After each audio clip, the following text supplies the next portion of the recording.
ഇന്ന് രാവിലെ സാധാരണ നമ്മൾ രാവിലെ എഴുന്നേറ്റ് പ്രഭാതകർമ്മമൊക്കെ കഴിഞ്ഞ് പ്രത്യേകിച്ച് ഞായറാഴ്ചയാണ്. അപ്പോൾ ഞാൻ നോർമലി നമ്മൾ പ്രയറൊക്കെ കഴിഞ്ഞ് വാട്സാപ്പിൽ എന്തെങ്കിലുമൊക്കെ മെസ്സേജുകൾ ആരെങ്കിലും കൂടെ അയച്ചിട്ടുണ്ടെങ്കിൽ തിരിച്ചയക്കും. റിപ്ലൈ ചെയ്യാനായിട്ട് ഒരു കുറച്ച് നേരം സമയം കൊടുക്കും. അപ്പം ഇന്ന് സാധാരണഗതിയിൽ ഞായറാഴ്ച 7 മണിയുടെ കുർബാനയ്ക്കാണ് പോവാറ്. പക്ഷെ ഇന്ന് ആ ഒരു കുർബാനയ്ക്ക് പോകാൻ പറ്റിയില്ല, ചില തടസ്സങ്ങളായിട്ട്. ഞാനിപ്പോൾ 9 മണിയുടെ കുർബാന കഴിഞ്ഞ് തിരിച്ചു വരുമ്പോഴേക്കും ഒരു 10 മണി 10:15 ആയി. അപ്പോൾ എൻ്റെ ഒരു സുഹൃത്ത് എനിക്ക് മെസ്സേജ് അയച്ചിട്ട് റിപ്ലൈ ഒന്നുമില്ല, നമ്മുടെ സഹോദരൻ. അപ്പോൾ എന്ത് പറ്റി, ഒരാഴ്ചയായിട്ട് യൂട്യൂബിലാണെങ്കിൽ വീഡിയോസൊന്നുമില്ല, റിപ്ലൈ ഇല്ല, എന്തെങ്കിലും പറ്റിയോ, എന്തെങ്കിലും പ്രോബ്ലം ആണോ എന്ന് ചോദിച്ചു.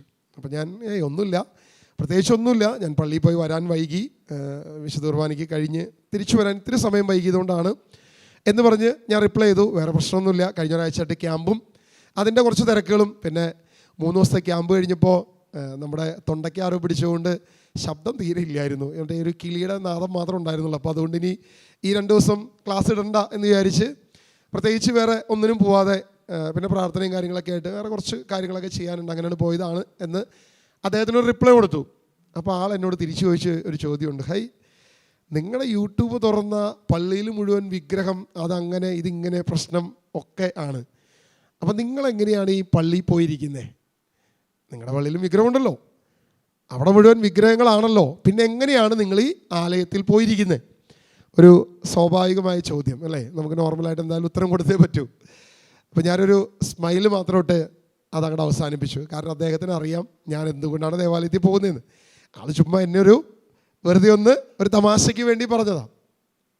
അപ്പോൾ ഞാനപ്പോൾ ഇങ്ങനെ ചിന്തിച്ചു, ഈ ഒരു ചിന്ത ഒരുപക്ഷെ പലരിലും ഉണ്ടാവും. കാരണം ഞാനെപ്പോഴും കുർബാനയുടെ കാര്യം വരുമ്പോൾ, അല്ലെങ്കിൽ അതിപ്പോൾ ഓരോരുത്തർക്കും ഓരോ പേരിൽ വിളിക്കാം, വിശുദ്ധ കുർബാനെന്നോ കർത്തൃമേശയെന്നോ, എങ്ങനെ ആരെങ്ങനെ വിളിച്ചാലും യേശു ക്രിസ്തു ആ ലാസ്റ്റ് സപ്പറിൽ നമുക്ക് തന്ന ആ പുതിയ ഉടമ്പടി അതങ്ങനെ തന്നെ തുടരേണ്ടിയിരിക്കുന്നു. അതിന് യാതൊരുവിധ മാറ്റവുമില്ല. അത് ദൈവം നമുക്ക് നൽകിയതാണ്, കർത്താവ് നമുക്ക് അനുഗ്രഹിച്ച് നമുക്ക് നൽകിയ കാര്യം തന്നെയാണ്. അത് ചെയ്യണമെന്ന് തന്നെയാണ് കർത്താവ് പറഞ്ഞിട്ടുണ്ടെങ്കിൽ അത് അങ്ങനെ തന്നെയാണ് നമ്മൾ ചെയ്യേണ്ടത്. ഇനി ഓരോ ഡിനോമിനേഷനിൽ വ്യത്യാസമൊക്കെ ഉണ്ടാവും, ചെയ്യുന്ന രീതികളിലോ ചെറിയ വേരിയേഷൻസൊക്കെ നമുക്ക് കാണാൻ പറ്റും. ഇവിടെ ചോദ്യം ഇതാണ്, അപ്പോൾ അവിടെ വിഗ്രഹം ഇരിക്കുകയാണ്. ഞാനൊരിക്കലും ആ വിഗ്രഹത്തെ ആരാധിക്കാനോ അല്ലെങ്കിൽ ആ വിഗ്രഹത്തിൻ്റെ പിന്നാലെ പോകാനോ യാതൊന്നിനുമല്ല. മാത്രമല്ല ഇന്നിപ്പോൾ എനിക്ക് തോന്നുന്നു പുതിയ രീതിയിലേക്ക് വന്നപ്പോൾ എല്ലാ അൾത്താരകളിലും അല്ല, മിക്ക അൾത്താരകളിലും, പ്രത്യേകിച്ച് കോട്ടയം പ്രദേശത്തൊക്കെ അൾത്താരകളിൽ പ്രത്യേകിച്ചൊന്നും ഇല്ല. സൈഡിൽ 2 വിങ്ങിൽ അല്ലെങ്കിൽ പുറത്തൊക്കെ നമുക്ക് കാണാൻ പറ്റും. മെയിൻ അൾത്താരയിൽ ഓൾട്ടറിൽ വിഗ്രഹങ്ങളൊക്കെ കുറഞ്ഞു തുടങ്ങി. നമ്മുടെ ഈ ഭാഗത്ത് അങ്ങനെയൊന്നുമല്ല, നമ്മുടെ തൃശ്ശൂർ ഭാഗത്തൊക്കെ കുറച്ചും കൂടി കൂട്ടാൻ പറ്റുമോ എന്നുള്ളതിനെക്കുറിച്ചുള്ള റിസർച്ചൊക്കെ നടക്കുകയാണ്. അപ്പോൾ അതുകൊണ്ട് ഇവിടെ അങ്ങനെയല്ല, പക്ഷേ കോട്ടയം ഭാഗത്തൊക്കെ ഞാൻ മിക്ക ചർച്ചിലും ചെല്ലുമ്പോൾ അങ്ങനെയാണ്. മെയിൻ ഓൾട്ടറിൽ ആകെ ഒരു ക്രോസ് മാത്രമേ ഉള്ളൂ, മറ്റൊന്നുമില്ല. അത് മറ്റ് വിഗ്രഹങ്ങളെല്ലാം അവർ പുറത്തേക്ക് മാറ്റി തുടങ്ങി. നമ്മുടെ ഇവിടേക്ക് അങ്ങനെ വരുമെന്ന് നമ്മൾ പ്രതീക്ഷിക്കാം. അങ്ങനെ ഒരു വരവിനെ ആയിരുന്നു ഒരു സാധ്യതകൾ വന്നിരുന്നത്. പക്ഷേ അതിനാണ് ഈ കുർബാന തർക്കമൊക്കെ വന്നു കഴിഞ്ഞപ്പോൾ നമ്മൾ വിചാരിക്കും മെയിൻ പ്രശ്നം ഇവിടുത്തെ കുർബാന തർക്കമാണെന്ന് നമ്മൾ വിചാരിക്കും. ഇതൊന്നുമല്ല ഇവിടുത്തെ പ്രശ്നം അതിൻ്റെ പുറകിൽ ഈ പറയുന്ന പല പരിവർത്തനങ്ങളുണ്ടായിരുന്നു. അതായത് ഈ വിഗ്രഹങ്ങളെടുത്ത് മാറ്റുക, ഇങ്ങനെ പല കാര്യങ്ങളും, കുരിശു മാത്രമാക്കുക എന്നൊക്കെയുള്ള ചിന്തയുണ്ടായിരുന്നു. നമ്മുടെ പണസമ്പാദനം കൂടുതലുള്ള നമ്മുടെ നേതാക്കന്മാർക്ക് കാര്യം മനസ്സിലായി, ഇത് പറഞ്ഞു കഴിഞ്ഞാൽ ജനം എന്തായാലും ഇത് അംഗീകരിക്കില്ല. അപ്പോൾ അതിന് മുൻപിൽ വെച്ച കാര്യമാണ് കുർബാന തർക്കം. നമുക്ക് ഇങ്ങോട്ട് തിരിയണോ അങ്ങോട്ട് തിരിയണോ എന്നുള്ള വിഷയമൊക്കെ പ്രധാനപ്പെട്ട വിഷയമാക്കി കൊണ്ടുവന്നതിൻ്റെ കാരണം ഇത് വെച്ചാലേ ജനത്തിന് മുമ്പിൽ കണ്ണി പൊടിയിടാൻ പറ്റുള്ളൂ. അതൊന്നുമല്ല ശരിക്കും പറഞ്ഞാൽ യഥാർത്ഥ പ്രശ്നം. നമ്മളത് ചിന്തിച്ച് നോക്കുക. ഇനി എന്ത് വേണമെങ്കിലും ആവട്ടെ, കാലങ്ങളായിട്ട് ഒരു 4-5 നൂറ്റാണ്ടായിട്ട് നമ്മുടെ ചർച്ചിലൊന്നും ശരിക്കും പറഞ്ഞാൽ ഒരു വിഗ്രഹം ഉണ്ടായിരുന്നില്ല. ഞാൻ ഇന്നലെ കാഞ്ഞൂർ ചർച്ചിൻ്റെ ഫ്രണ്ടിൽ കൂടെ വെറുതെ ഒന്ന് പാസ് ചെയ്തു. ട്രാഫിക് ആയതുകൊണ്ട് അങ്ങനെ അതിൽ തിരിഞ്ഞു പോകുന്നതാണ്. അപ്പം പെട്ടെന്നാണ് ഞാൻ ഓർത്തത്, AD 1564 സംതിങ് എന്താണ് ആദ്യമായി കാഞ്ഞൂർ ചർച്ചിലൊരു വിഗ്രഹം വരുന്നത്. അതായത് സെയിൻറ്റ് സെബാസ്റ്റ്യൻ്റെ ഒരു വിഗ്രഹം പോർച്ചുഗീസിൽ നിന്നും കപ്പൽ കയറി വന്നു. ആകെ 4 എങ്ങാണ്ട് ഉണ്ടായുള്ള ചരിത്രം പറഞ്ഞ് എൻ്റെ അമ്മൂമ്മ പറഞ്ഞ് കേട്ടൊരു കഥയാണ്. 4 ഉണ്ടായിരുന്നു. ഈ 4 തല്ലുപിടുത്തം തുടങ്ങി, ഞങ്ങൾക്ക് വേണം എന്ന് പറഞ്ഞിട്ട്. ഇങ്ങനെ പറഞ്ഞ് തർക്കമൊക്കെ മൂത്ത് 2-3 ദിവസം തർക്കം അങ്ങനെ പോയി. അവസാനം ഈ വിഗ്രഹങ്ങൾ, ഈ രൂപം തന്നെ ഓരോ സൈഡിലേക്ക് തിരിഞ്ഞിരുന്നു എന്നാണ് ചരിത്രം. അതായത് കാഞ്ഞൂരിലേക്ക് പോകേണ്ടത് കാഞ്ഞൂർക്ക് തിരിഞ്ഞിരുന്നു, അർത്തങ്കലിലേക്കുള്ളത് അർത്തങ്കലിലേക്ക് തിരിഞ്ഞിരുന്നു, എടപ്പള്ളിയിലേക്കുള്ളത് എടപ്പള്ളിയിലേക്ക് തിരിഞ്ഞിരുന്നു. അങ്ങനെ 4 വിഗ്രഹം 4 സൈഡിലേക്ക് തിരിഞ്ഞിരുന്നു എന്നാണ് എൻ്റെ അമ്മൂമ്മ മരിച്ചുപോയി ആ പാവം എന്നോട് പറഞ്ഞു തന്ന ഒരു ചരിത്ര കഥ. ഇത് തന്നെ കാഞ്ഞൂപ്പള്ളിയുടെ നമ്മുടെ പെരുന്നാൾ വരുമ്പോൾ സപ്ലിമെൻറ്റും പത്രവും നോട്ടീസൊക്കെ ഇറക്കുമല്ലോ, ഇതിൻ്റെ അകത്തും ഞാൻ ഈ സെയിം സംഭവം തന്നെ വായിച്ചിട്ടുണ്ട്. എനിവേ, നമ്മുടെ വിഷയമൊന്നും അതല്ല, ഇതിനായിട്ട് യാതൊരുവിധ ബന്ധവുമില്ല. വിഷയം മറ്റൊന്നുമല്ല, കുറച്ച് മുമ്പേ നമ്മുടെ ജെമിൻ ബ്രദർ എവിടെ പറഞ്ഞ് അവസാനിപ്പിച്ചുവോ അവിടെ നിന്നാണ് കർത്താവ് തുടങ്ങാൻ പോകുന്നത്. ജെമിൻ ബ്രദർ അവസാനമായിട്ട് വായിച്ചൊരു സങ്കീർത്തനമുണ്ട്. അതിനകത്ത് കർത്താവിൻ്റെ ആലയത്തെക്കുറിച്ചാണ് പറഞ്ഞത് അല്ലേ. ഞാൻ യഹോവയുടെ ആലയത്തിൽ വസിക്കും, അതാണ് ഏറ്റവും ശ്രേഷ്ഠം. അപ്പോൾ ഞാനിങ്ങനെ ആലോചിച്ചു, ജെമിൻ ബ്രദർ തുടങ്ങിയത് തന്നെ സങ്കീർത്തനത്തിലാണ് അല്ലേ, 84-ാം സങ്കീർത്തനം. അവിടെ തുടങ്ങി 120-ാം 121 സങ്കീർത്തനം വരെ അദ്ദേഹം വന്നു. അപ്പോൾ ഞാൻ വിചാരിച്ചു, കർത്താവേ ഇത് ക്രോസ് ചെയ്ത് ഇതിൻ്റെ അപ്പുറത്തോട്ടാണോ പോകുന്നത്? ഭാഗ്യത്തിന് 122-ാം സങ്കീർത്തനത്തിലേക്ക് വന്നില്ല. എൻ്റെ വിഷയം 122-ാം സങ്കീർത്തനമാണ്. ആൾ 121 വരെ എത്തി, അതായത് 85 തുടങ്ങി 121 വരെ എത്തി. അപ്പോൾ എനിക്കൊരു കാര്യം മനസ്സിലായി, നമ്മളെല്ലാം ഒരേ ആത്മാവിലാണ് പ്രവർത്തിക്കുന്നത്, ഒരൊറ്റ ആത്മാവിൽ. വേറെ 1-2 ക്ലാസ്സുകൾ കഴിഞ്ഞ 2 ദിവസമായിട്ട് ഞാൻ തൃശ്ശൂർ എന്ത് ക്ലാസ്സാണ് സംസാരിക്കുക കർത്താവിനോട് ചോദിച്ചുകൊണ്ടിരുന്നു, പ്രത്യേകിച്ച് ഒരു ഉത്തരം ഉണ്ടായിരുന്നില്ല. ഇന്ന് ചർച്ച കഴിഞ്ഞ് തിരിച്ചു വന്ന് ഞാൻ അവിടെ ഇരുന്ന് പ്രാർത്ഥിച്ചുകൊണ്ടിരിക്കുമ്പോൾ 122-ാം സങ്കീർത്തനമാണ് മെസ്സേജ് കിട്ടിയത്. അപ്പോൾ എനിക്ക് മനസ്സിലായി 122-ാം സങ്കീർത്തനമാണ് ഇന്ന് ഇവിടെ സംസാരിക്കാൻ ദൈവം ആഗ്രഹിക്കുന്ന വിഷയം. അപ്പോൾ അന്ന് ആ വിഷയത്തിലേക്ക് പോകാമെന്ന് വിചാരിച്ച് ഞാൻ കാര്യങ്ങളൊക്കെ പ്രിപ്പയർ ചെയ്ത് ഇങ്ങനെ ഇരിക്കുമ്പോഴാണ് ഈ സഹോദരൻ്റെ ഈ ചോദ്യം വരുന്നത്. അപ്പോൾ ആ ചോദ്യവുമായി ബന്ധപ്പെട്ട് പോവാം എന്ന് വിചാരിച്ചു. കാരണം അതും ആലയത്തിലെ വിഗ്രഹവും എന്താണ് യഥാർത്ഥ ആലയം എന്നൊരു വിഷയവുമാണ്. ഇനി അത് മാത്രമല്ല, അവിടെ ദേവാലയത്തിൽ പോകേണ്ട ആവശ്യമുണ്ടോ എന്നൊരു ചോദ്യം കൂടെ അദ്ദേഹത്തിൻ്റെ ചോദ്യത്തിൻ്റെ ഒരു ധ്വനിയിൽ കിടക്കുന്നുണ്ട്. അപ്പോൾ അതും കൂടെ ഇതെല്ലാം കൂടി കണക്ട് ചെയ്ത് വരിക. പക്ഷേ ഇവിടെ വന്നപ്പോൾ എനിക്കൊരു കാര്യം മനസ്സിലായി. തൊട്ട് മുമ്പ് ഞാൻ കയറുന്നതിന് മുമ്പ് ജെമിൻ ബ്രദർ ഇവിടെ വന്ന് നിൽക്കുമ്പോൾ അദ്ദേഹം എന്ത് സംസാരിക്കാനാണ് ദൈവാത്മാവ് പ്രേരിപ്പിച്ചത് എനിക്കൊന്നും അറിയില്ല. ഞങ്ങൾ അങ്ങനെ ഒന്നും സംസാരിക്കാറില്ല. പക്ഷെ അദ്ദേഹം സംസാരിച്ചത് ദൈവത്തിൻ്റെ ആത്മാവിൽ ഇതേ വിഷയത്തെക്കുറിച്ചാണ്. അതാണ് ഞാൻ പറഞ്ഞത്, നമ്മൾ എവിടെ അവസാനിപ്പിച്ചോ അവിടെ നിന്ന് തുടങ്ങുക. നമ്മൾ ആലയത്തിൽ പോകേണ്ട ആവശ്യമുണ്ടോ, ഇനി അതിൻ്റെ അകത്ത് നിറച്ച് വിഗ്രഹമാണല്ലോ, ഇങ്ങനെയുള്ള ചിന്തയൊക്കെ ഉണ്ടാവും. നമുക്ക് വായിക്കാം 122-ാം സങ്കീർത്തനം അതിൻ്റെ 1-ാം വാക്യം മുതൽ നമുക്കത് വായിച്ച് ഇന്നത്തെ വചന ചിന്തയിലേക്ക് കടന്നു പോകാം. കർത്താവിൻ്റെ ആലയത്തിലേക്ക് നമുക്ക് പോകാമെന്ന് അവർ പറഞ്ഞപ്പോൾ ഞാൻ സന്തോഷിച്ചു. ജെറുസലേമേ, ഇതാ ഞങ്ങൾ നിന്റെ കവാടത്തിനുള്ളിൽ എത്തിയിരിക്കുന്നു. നന്നായി പണിതിണക്കിയ നഗരമാണ് ജെറുസലേം. അതിലേക്ക് ഗോത്രങ്ങൾ വരുന്നു, കർത്താവിൻ്റെ ഗോത്രങ്ങൾ. ഇതിൻ്റെ ഹെഡിങ്ങിൽ തന്നെ താഴെ ചെറിയ അക്ഷരത്തിൽ POC ബൈബിളിലേക്കാണെങ്കിൽ എഴുതിയിട്ടുണ്ട്, ദാവീദ് രചിച്ചത്. ഈ സങ്കീർത്തനം ആരുടെയാണ്? ദാവീദിൻ്റെ സങ്കീർത്തനം. അപ്പോൾ സ്വാഭാവികമായിട്ട് നമുക്കറിയാം, ജെറുസലേമിൽ ദാവീദിൻ്റെ കാലത്ത് ഒരു ആലയം ഇല്ല. ഉണ്ടോ? ജെറുസലേം ദേവാലയം ദാവീദ് പണിതിട്ടുണ്ടോ? ഇല്ല. അങ്ങനെ ഒരു ആലയം പണിതത് ദാവീദിൻ്റെ മകനാണ് പണിതത്. മകനിലൂടെയാണ്. ദാവീദ് ഒരുപാട് പ്രാവശ്യം ദൈവത്തോട് ചോദിച്ചു, കർത്താവേ, ഞാനിവിടെ നല്ല കൊട്ടാരത്തിൽ വസിക്കുന്നു, ഞാൻ നിനക്ക് വേണ്ടി ഒരു നല്ലൊരു ആലയം പണിയട്ടെ. കർത്താവ് പറഞ്ഞു, നിൻ്റെ കൈ അനേക രക്തം പതിഞ്ഞതാണ്, അതുകൊണ്ട് നീ എനിക്ക് വേണ്ടി ഒരു ആലയം പണിയണ്ട, നീ എനിക്ക് വേണ്ടി ഒരാലയവും നീ പണി തീർക്കണ്ട, ഞാൻ നിൻ്റെ മകനെ കൊണ്ട് ഒരു ആലയം പണിയിപ്പിക്കാം. അപ്പോൾ ദാവീദാണ് ഇത് രചിച്ചത് എന്ന് പറയുമ്പോൾ അവിടെ ആലയം ഇല്ല എന്നുള്ളത് നമുക്ക് എല്ലാവർക്കും വളരെ കൃത്യമായിട്ട് അറിയാം. ഇനി ആ വചനം നമ്മൾ ഒന്നുകൂടി വായിക്കുക. കർത്താവിൻ്റെ ആലയത്തിലേക്ക് നമുക്ക് പോകാമെന്ന് അവർ പറഞ്ഞപ്പോൾ ഞാൻ സമ്മതിച്ചു. അപ്പോൾ അത് ഏത് ആലയമായിരിക്കും? കാരണം ജെറുസലേം ദേവാലയം അവിടെ ഇല്ല, അങ്ങനെ ഒരു ആലയം അവിടെ പണി കഴിപ്പിച്ചിട്ടില്ല. പക്ഷേ ദാവീദ് ആത്മാവിൽ, ദൈവത്തിൻ്റെ പരിശുദ്ധാത്മാവിൽ നിറഞ്ഞ് ദാവീദ് വിളിച്ചു പറയുകയാണ്, അല്ലെങ്കിൽ കീർത്തനം പാടി ദൈവത്തെ ആരാധിക്കുന്ന ആ ഒരു പ്രാർത്ഥനയ്ക്ക് വേണ്ടി ദാവീദ് എഴുതുകയാണ്, കർത്താവിൻ്റെ ആലയത്തിലേക്ക് നമുക്ക് പോകാമെന്ന് അവൻ പറഞ്ഞപ്പോൾ ഞാൻ സന്തോഷിച്ചു. അതായത് ഇന്ന് ഞായറാഴ്ച നമുക്ക് പ്രാർത്ഥനയ്ക്ക് പോകാമെന്ന് പറഞ്ഞപ്പോൾ ചിലർക്ക് സന്തോഷമായി.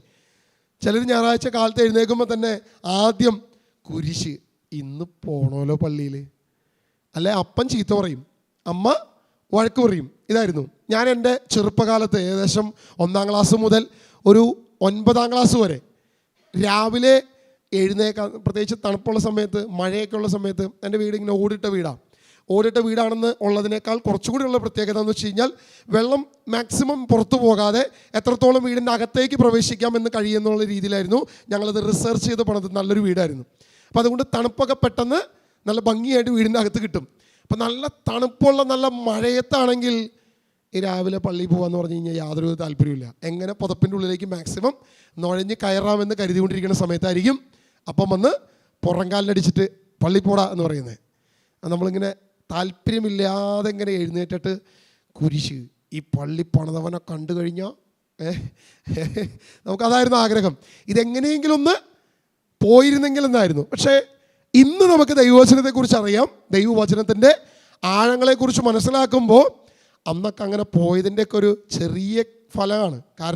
കാര്യം താല്പര്യമില്ലാതെയൊക്കെയാണ് തള്ളിവിട്ടതെങ്കിലും ഒരു പക്ഷേ ഒരു പരിധിവരെ അതിൻ്റെയൊക്കെ ഗുണങ്ങൾ എൻ്റെ ജീവിതത്തിൽ കുറേയൊക്കെ കിട്ടിയിട്ടുണ്ടെന്ന് ഞാൻ വിശ്വസിക്കുന്നു. എന്ന് പറഞ്ഞേ ഹല്ലേലൂയ, ഹല്ലേലൂയ, യേശുവേ ആരാധന, യേശുവേ ആരാധന. അപ്പോൾ അവിടെ ഒരു ആലയം പോലും ഇല്ല ദാവീദിനെ സംബന്ധിച്ച്. പക്ഷേ ദാവീദ് എങ്ങനെ പറയുകയാണ്, അങ്ങനെ ഒരു ആലയത്തിലേക്ക് നമുക്ക് പോകാമെന്ന് പറഞ്ഞപ്പോൾ ഞങ്ങൾ സന്തോഷിച്ചു. യഥാർത്ഥത്തിൽ യഹൂദനെ സംബന്ധിച്ച് 3 പ്രധാനപ്പെട്ട ദിവസങ്ങൾ എന്തായാലും ഏത് രാജ്യത്തായാലും ഏത് ദേശത്തായാലും അവരെവിടെ വരും, ഈ ജെറുസലേം ദേവാലയത്തിൽ അവർ വരും എന്നുള്ളത്, അല്ലെങ്കിൽ ആ ഒരുമിച്ച് കൂടാൻ ദൈവം എവിടെയാണോ തീരുമാനിച്ചിരിക്കുന്നത് അവിടെ വരുമെന്നുള്ളത് കൃത്യമായിട്ടുള്ളൊരു കാര്യമായിരുന്നു. എനിക്ക് തോന്നുന്നു ആ യഹൂദ പശ്ചാത്തലം അപ്പാടെ കീപ്പ് ചെയ്യുന്ന ഒരാളാണ് ഞങ്ങൾ കത്തോലിക്കർ. അതായത് യഹൂദര് വർഷത്തിൽ എത്ര ദിവസമാണ് കൃത്യമായ ദേവാലയത്തിൽ വരുന്നത്? 3 ദിവസം. ഏതൊക്കെ ദിവസമാണ്? പെസഹയുടെ അന്ന്, പെന്തക്കോസ്ത് നാളിൽ, 3 പ്രധാന ഉത്സവങ്ങളിലാണ് അവർ പ്രധാനമായിട്ടും കടന്നു വരുന്നത്. നമുക്ക് വചനം വായിക്കാം. നമ്മൾ കത്തോലിക്കർ ഏറ്റവും കൂടുതൽ കൃത്യമായി പള്ളിയിൽ പോകുന്ന 3 ദിവസം ഏതൊക്കെയാണ്? ഈസ്റ്റർ, ക്രിസ്മസ്, ദുഃഖവെള്ളി പോയാൽ പോയി, ഉറപ്പൊന്നുമില്ല. Easter Sunday അവധിയാണല്ലോ. ദുഃഖവെള്ളി ജോലി ഉണ്ടാവും, ചിലപ്പോൾ പോയാൽ പോയി, ഓക്കെ പോവായിരിക്കാം. പിന്നെ നമ്മുടെ പള്ളി പെരുന്നാളിൻ്റെ അന്ന് അല്ലേ, നമ്മുടെ പുണ്യാളൻ്റെ എന്താണോ ആ എഴുന്നള്ളിപ്പുള്ള അന്നാണ് നമ്മൾ കൃത്യമായി പള്ളി പോകുന്നത്. അല്ലെ, ഈ 3 ദിവസം നമ്മൾ എന്തായാലും ചർച്ചിൽ കൃത്യമായിട്ട് പോകും. വേറെ എന്നും ചെന്നില്ലെങ്കിലും ഈ 3 ദിവസം കൃത്യമായി പോകുന്നവരാ. അപ്പോൾ നമ്മളാണ് യഥാർത്ഥ യഹൂദ പശ്ചാത്തലത്തിൽ നിൽക്കുന്നവർ അല്ലേ.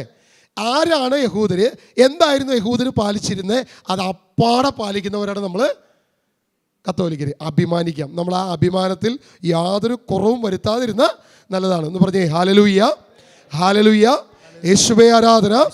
നമുക്കൊരു വചനം വായിക്കാം. പുറപ്പാട് പുസ്തകം 34-ാം അധ്യായം 22 മുതൽ വാക്യങ്ങൾ, 22ഉം 23ഉം വാക്യം. മൊബൈലിലെടുത്തോ മാത്യൂസേ, മൊബൈലിലൊക്കെ ബൈബിൾ ഉണ്ടല്ലോ, വചനം വായിച്ചു പോകുന്നതാണ് നല്ലത്. കാരണം അല്ലെ പറഞ്ഞു പോവും, കാര്യം മനസ്സിലാവത്തില്ല. പുറപ്പാട് പുസ്തകം 34-ാം അധ്യായം 22-23 വാക്യം. ഗോതമ്പ് വിളയുടെ ആദ്യ ഫലങ്ങൾ കൊണ്ട് നിങ്ങൾ വരോത്സവം ആഘോഷിക്കണം. വർഷാവസാനം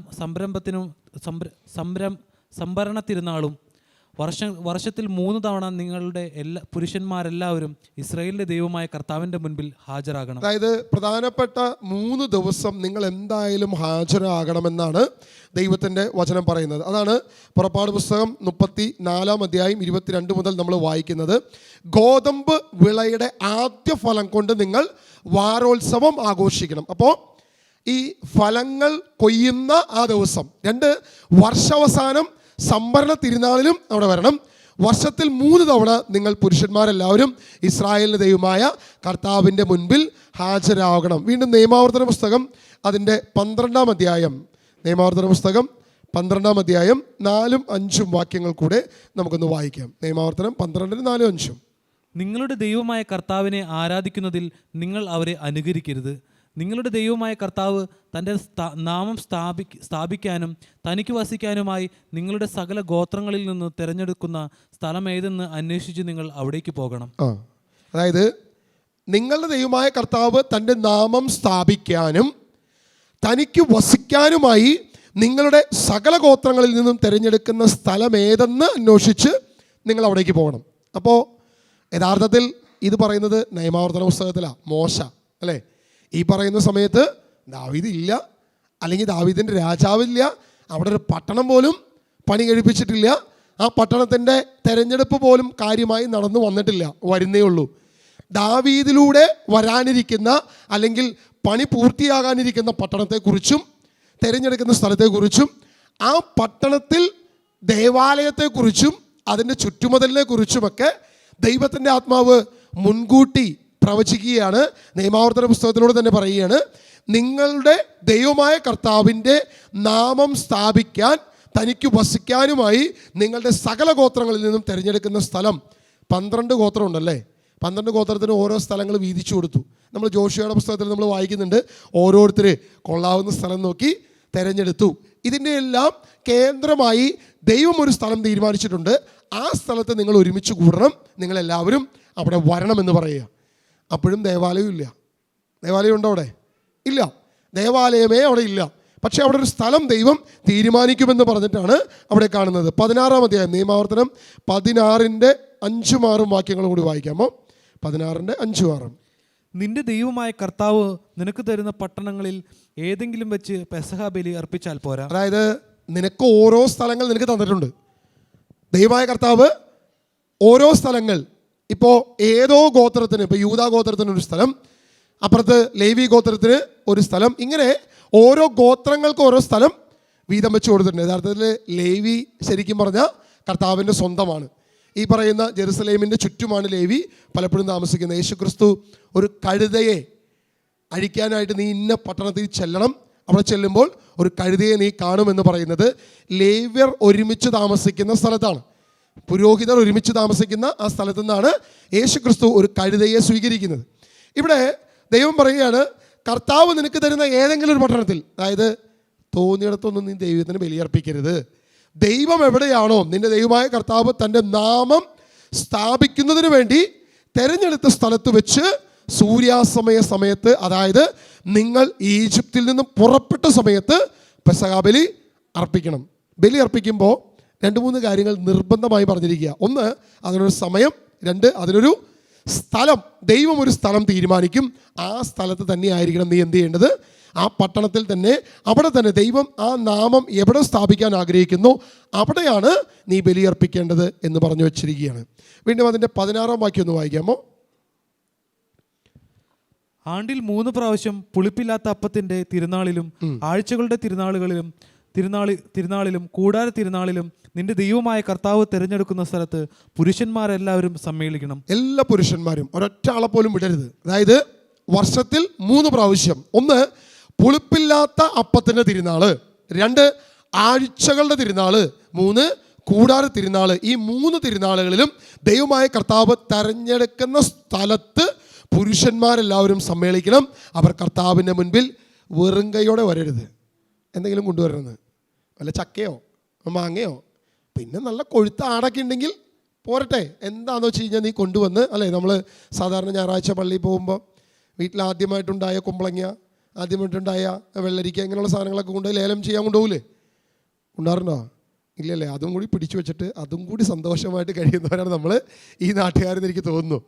എന്തെങ്കിലും ആവട്ടെ, നമ്മുടെ ഇപ്പോൾ കഴിഞ്ഞ ദിവസം എൻ്റെ അടുത്തൊരു സുഹൃത്ത് പറഞ്ഞ് ഈ കാഴ്ച സമർപ്പണം എന്ന് പറയുന്നതിനെ കുറിച്ചൊരു വീഡിയോ ഇടണം. ഞാൻ പറഞ്ഞു, എൻ്റെ പൊന്നു ബ്രദറെ, 100 കൂട്ടം കാര്യങ്ങൾ നമുക്കിവിടെ വേറെ ഉണ്ട് വീഡിയോ ഇടാനായിട്ട്. ഇനി ഈ ആവശ്യമില്ലാത്ത കാര്യത്തിൽ നമുക്ക് കയറി പിടിക്കാൻ എനിക്കിപ്പോൾ തൽക്കാലം നേരില്ല. കാരണം ഇനിയിപ്പോൾ അത് നമ്മൾ പറഞ്ഞിട്ട് ഒരു കാലത്ത് നമ്മുടെ ദേവാലയങ്ങളിലൊക്കെ മുന്നോട്ട് പോകാൻ പോലും പണമില്ലാത്തൊരു സമയം ഉണ്ടായിരുന്നു. അതായത് ഒരു രീതിയിലും ആ അച്ഛന് പള്ളിയിൽ എന്തായാലും ഒരു പുരോഹിതൻ വേണമല്ലോ, അങ്ങോർക്ക് വെച്ച് കഴിക്കാൻ പോലും ഇല്ലാതിരുന്നൊരു കാലഘട്ടം നമ്മുടെയൊക്കെ ദേവാലയങ്ങളുണ്ടായിരുന്നു. അപ്പം അന്നാളിലാണ് ഇങ്ങനത്തെ കാര്യങ്ങൾ, അല്ലെങ്കിൽ അവിടുത്തെ പ്രവർത്തനങ്ങൾക്ക് വേണ്ടിയിട്ട് ഇത്തരം കാര്യങ്ങളിലേക്കൊക്കെ വന്നതാണ്. ഇന്നത് ദുരുപയോഗം ചെയ്യുന്നുണ്ട്, ഇല്ലാതൊന്നുമില്ല. ഒരൊറ്റ കോഴിക്ക് 1.5 ലക്ഷം രൂപയ്ക്കൊക്കെ ലേലം ചെയ്ത കഥകളുണ്ട് നമ്മുടെ കേരളത്തിൽ. ഒരു കോഴിക്ക് ഞാൻ ആലോചിച്ചു, ആ കോഴിക്കൊക്കെ എന്നെ വല്ല സ്വർണത്തിൻ്റെ വല്ല സംഭവമുണ്ട്, എനിക്ക് അറിയാൻ പാടില്ല. എന്തായാലും പണം വീഴട്ടെ, അതിൻ്റെ ഒരു കുറവ് വേണ്ട നമുക്ക്. ഇനി അതും കൊണ്ടൊരു വിശ്വാസത്തിൻ്റെ ഒരു കുറവ്, പള്ളിക്ക് ഒരു കുറവും വരാതിരിക്കട്ടെ, എല്ലാ കാര്യങ്ങളും ഭംഗിയായിട്ട് പോട്ടെ. നമുക്ക് പ്രാർത്ഥിക്കാം. എന്ന് പറഞ്ഞേ ഹല്ലേലൂയ, ഹല്ലേലൂയ. ഇവിടെ യഹൂദനോട് പറഞ്ഞു 3 പ്രാവശ്യം വർഷത്തിലൊരിക്കൽ, ഏറ്റവും മിനിമം 3 പ്രാവശ്യം വന്നിരിക്കണം. നിന്റെ പുരുഷന്മാരെല്ലാവരും വരണം, അവിടെ വന്ന് ദൈവത്തിന് ബലിയർപ്പിക്കണം. കയ്യും വീശി വരരുത്, എന്തെങ്കിലും കൊണ്ടുവരണം. ദൈവത്തിന് സമർപ്പിക്കാനായിട്ട് നീ എന്തെങ്കിലും ഉണ്ടാകണം. അപ്പോൾ ഞാൻ പറഞ്ഞ് കറക്റ്റ് അല്ലേ? നമ്മൾ കത്തോലിക്കരല്ലേ ഇത് കൃത്യമായിട്ട് പാലിക്കുന്നത്? കൃത്യം 3 പ്രാവശ്യം അല്ലേ? 1 ക്രിസ്മസ്, 1 ഈസ്റ്റർ, പിന്നെ നമ്മുടെ പുണ്യാളുടെ പെരുന്നാളിന്, വെടിക്കെട്ടിന്, അല്ലെങ്കിൽ എന്തെങ്കിലുമൊക്കെ പരിപാടിക്ക്, ആഘോഷ പരിപാടിക്കൊക്കെ വരുന്ന നമ്മളാണ് ഏറ്റവും ശ്രേഷ്ഠരായെന്നുള്ളവർ നമുക്ക് മനസ്സിലായി. ബാക്കിയുള്ളവരൊക്കെ വെറുതെയാണ്. എന്തെങ്കിലും ആവട്ടെ, നമ്മൾ ആരെയും വിമർശിക്കാനില്ല. വിമർശനം ഇപ്പോൾ കൂടുതലാണെന്നാണ് പൊതുവേ പറഞ്ഞിരുന്നത്. നമുക്ക് ഈ വിമർശനമൊന്നും വേണ്ട. എന്തായാലും ദൈവവചനം ഇത് കൃത്യമായിട്ട് പറയുന്നുണ്ട്, ആലയത്തിൽ കൂടി വരിക. നിങ്ങൾ ശ്രദ്ധിക്കണേ, പുറപ്പാട് പുസ്തകത്തിലും നിയമാവർത്തന പുസ്തകത്തിലും ഇത് പറയുമ്പോഴോ, സങ്കീർത്തനം 122 ഈ ആലയത്തെക്കുറിച്ച് പറയുമ്പോഴോ, ഇങ്ങനൊരു ആലയം പോലും ഇല്ല. അപ്പോൾ പക്ഷെ പട്ടണം പണിത് തുടങ്ങിയിട്ടുണ്ട് അല്ലേ? എപ്പോൾ ദാവീദ് അവിടെ വരുന്നോ പട്ടണത്തിൻ്റെ മതിലും ചുറ്റുമതിലും കാര്യങ്ങളെല്ലാം പണിത് തുടങ്ങിയിട്ടുണ്ട്. അവിടെ ദൈവത്തിൻ്റെ പട്ടണമെന്നും ജെറുസലേം അത് ദൈവഭവനമെന്നും പറഞ്ഞു വെച്ചിട്ടുണ്ട്. അത് പുതിയ നിയമത്തിലല്ല, പഴയ നിയമത്തിൽ തന്നെ ജെറുസലേം, ശാലോം, സമാധാനത്തിൻ്റെ നഗരം എന്ന് എവിടെ തുടങ്ങി പറയുന്നത്? നമ്മൾ ഉൽപ്പത്തി പുസ്തകം 13-ാം അധ്യായം കഴിഞ്ഞ് നമ്മൾ വരുമ്പോൾ അവിടെ ഒരു മെൽക്കിസദേക്കിനെ കാണാം. ശാലേമിൻ്റെ രാജാവിനെ നമുക്ക് കാണാം. എന്താണ് ശാലേമിൻ്റെ രാജാവ്? സമാധാനത്തിൻ്റെ രാജാവ്. ശാലോം എന്ന് പറഞ്ഞാൽ സമാധാനം, സമാധാനത്തിൻ്റെ രാജാവ്. ഇത് ആ സമാധാനത്തിൻ്റെ രാജാവിനെ കുറിച്ച് പറയുമ്പോൾ നമ്മളവിടെ ശ്രദ്ധിക്കുന്ന ഒരു കാര്യമുണ്ട്. മെൽക്കിസദേക്ക് ബലിയർപ്പിച്ചത് എങ്ങനെയായിരുന്നു?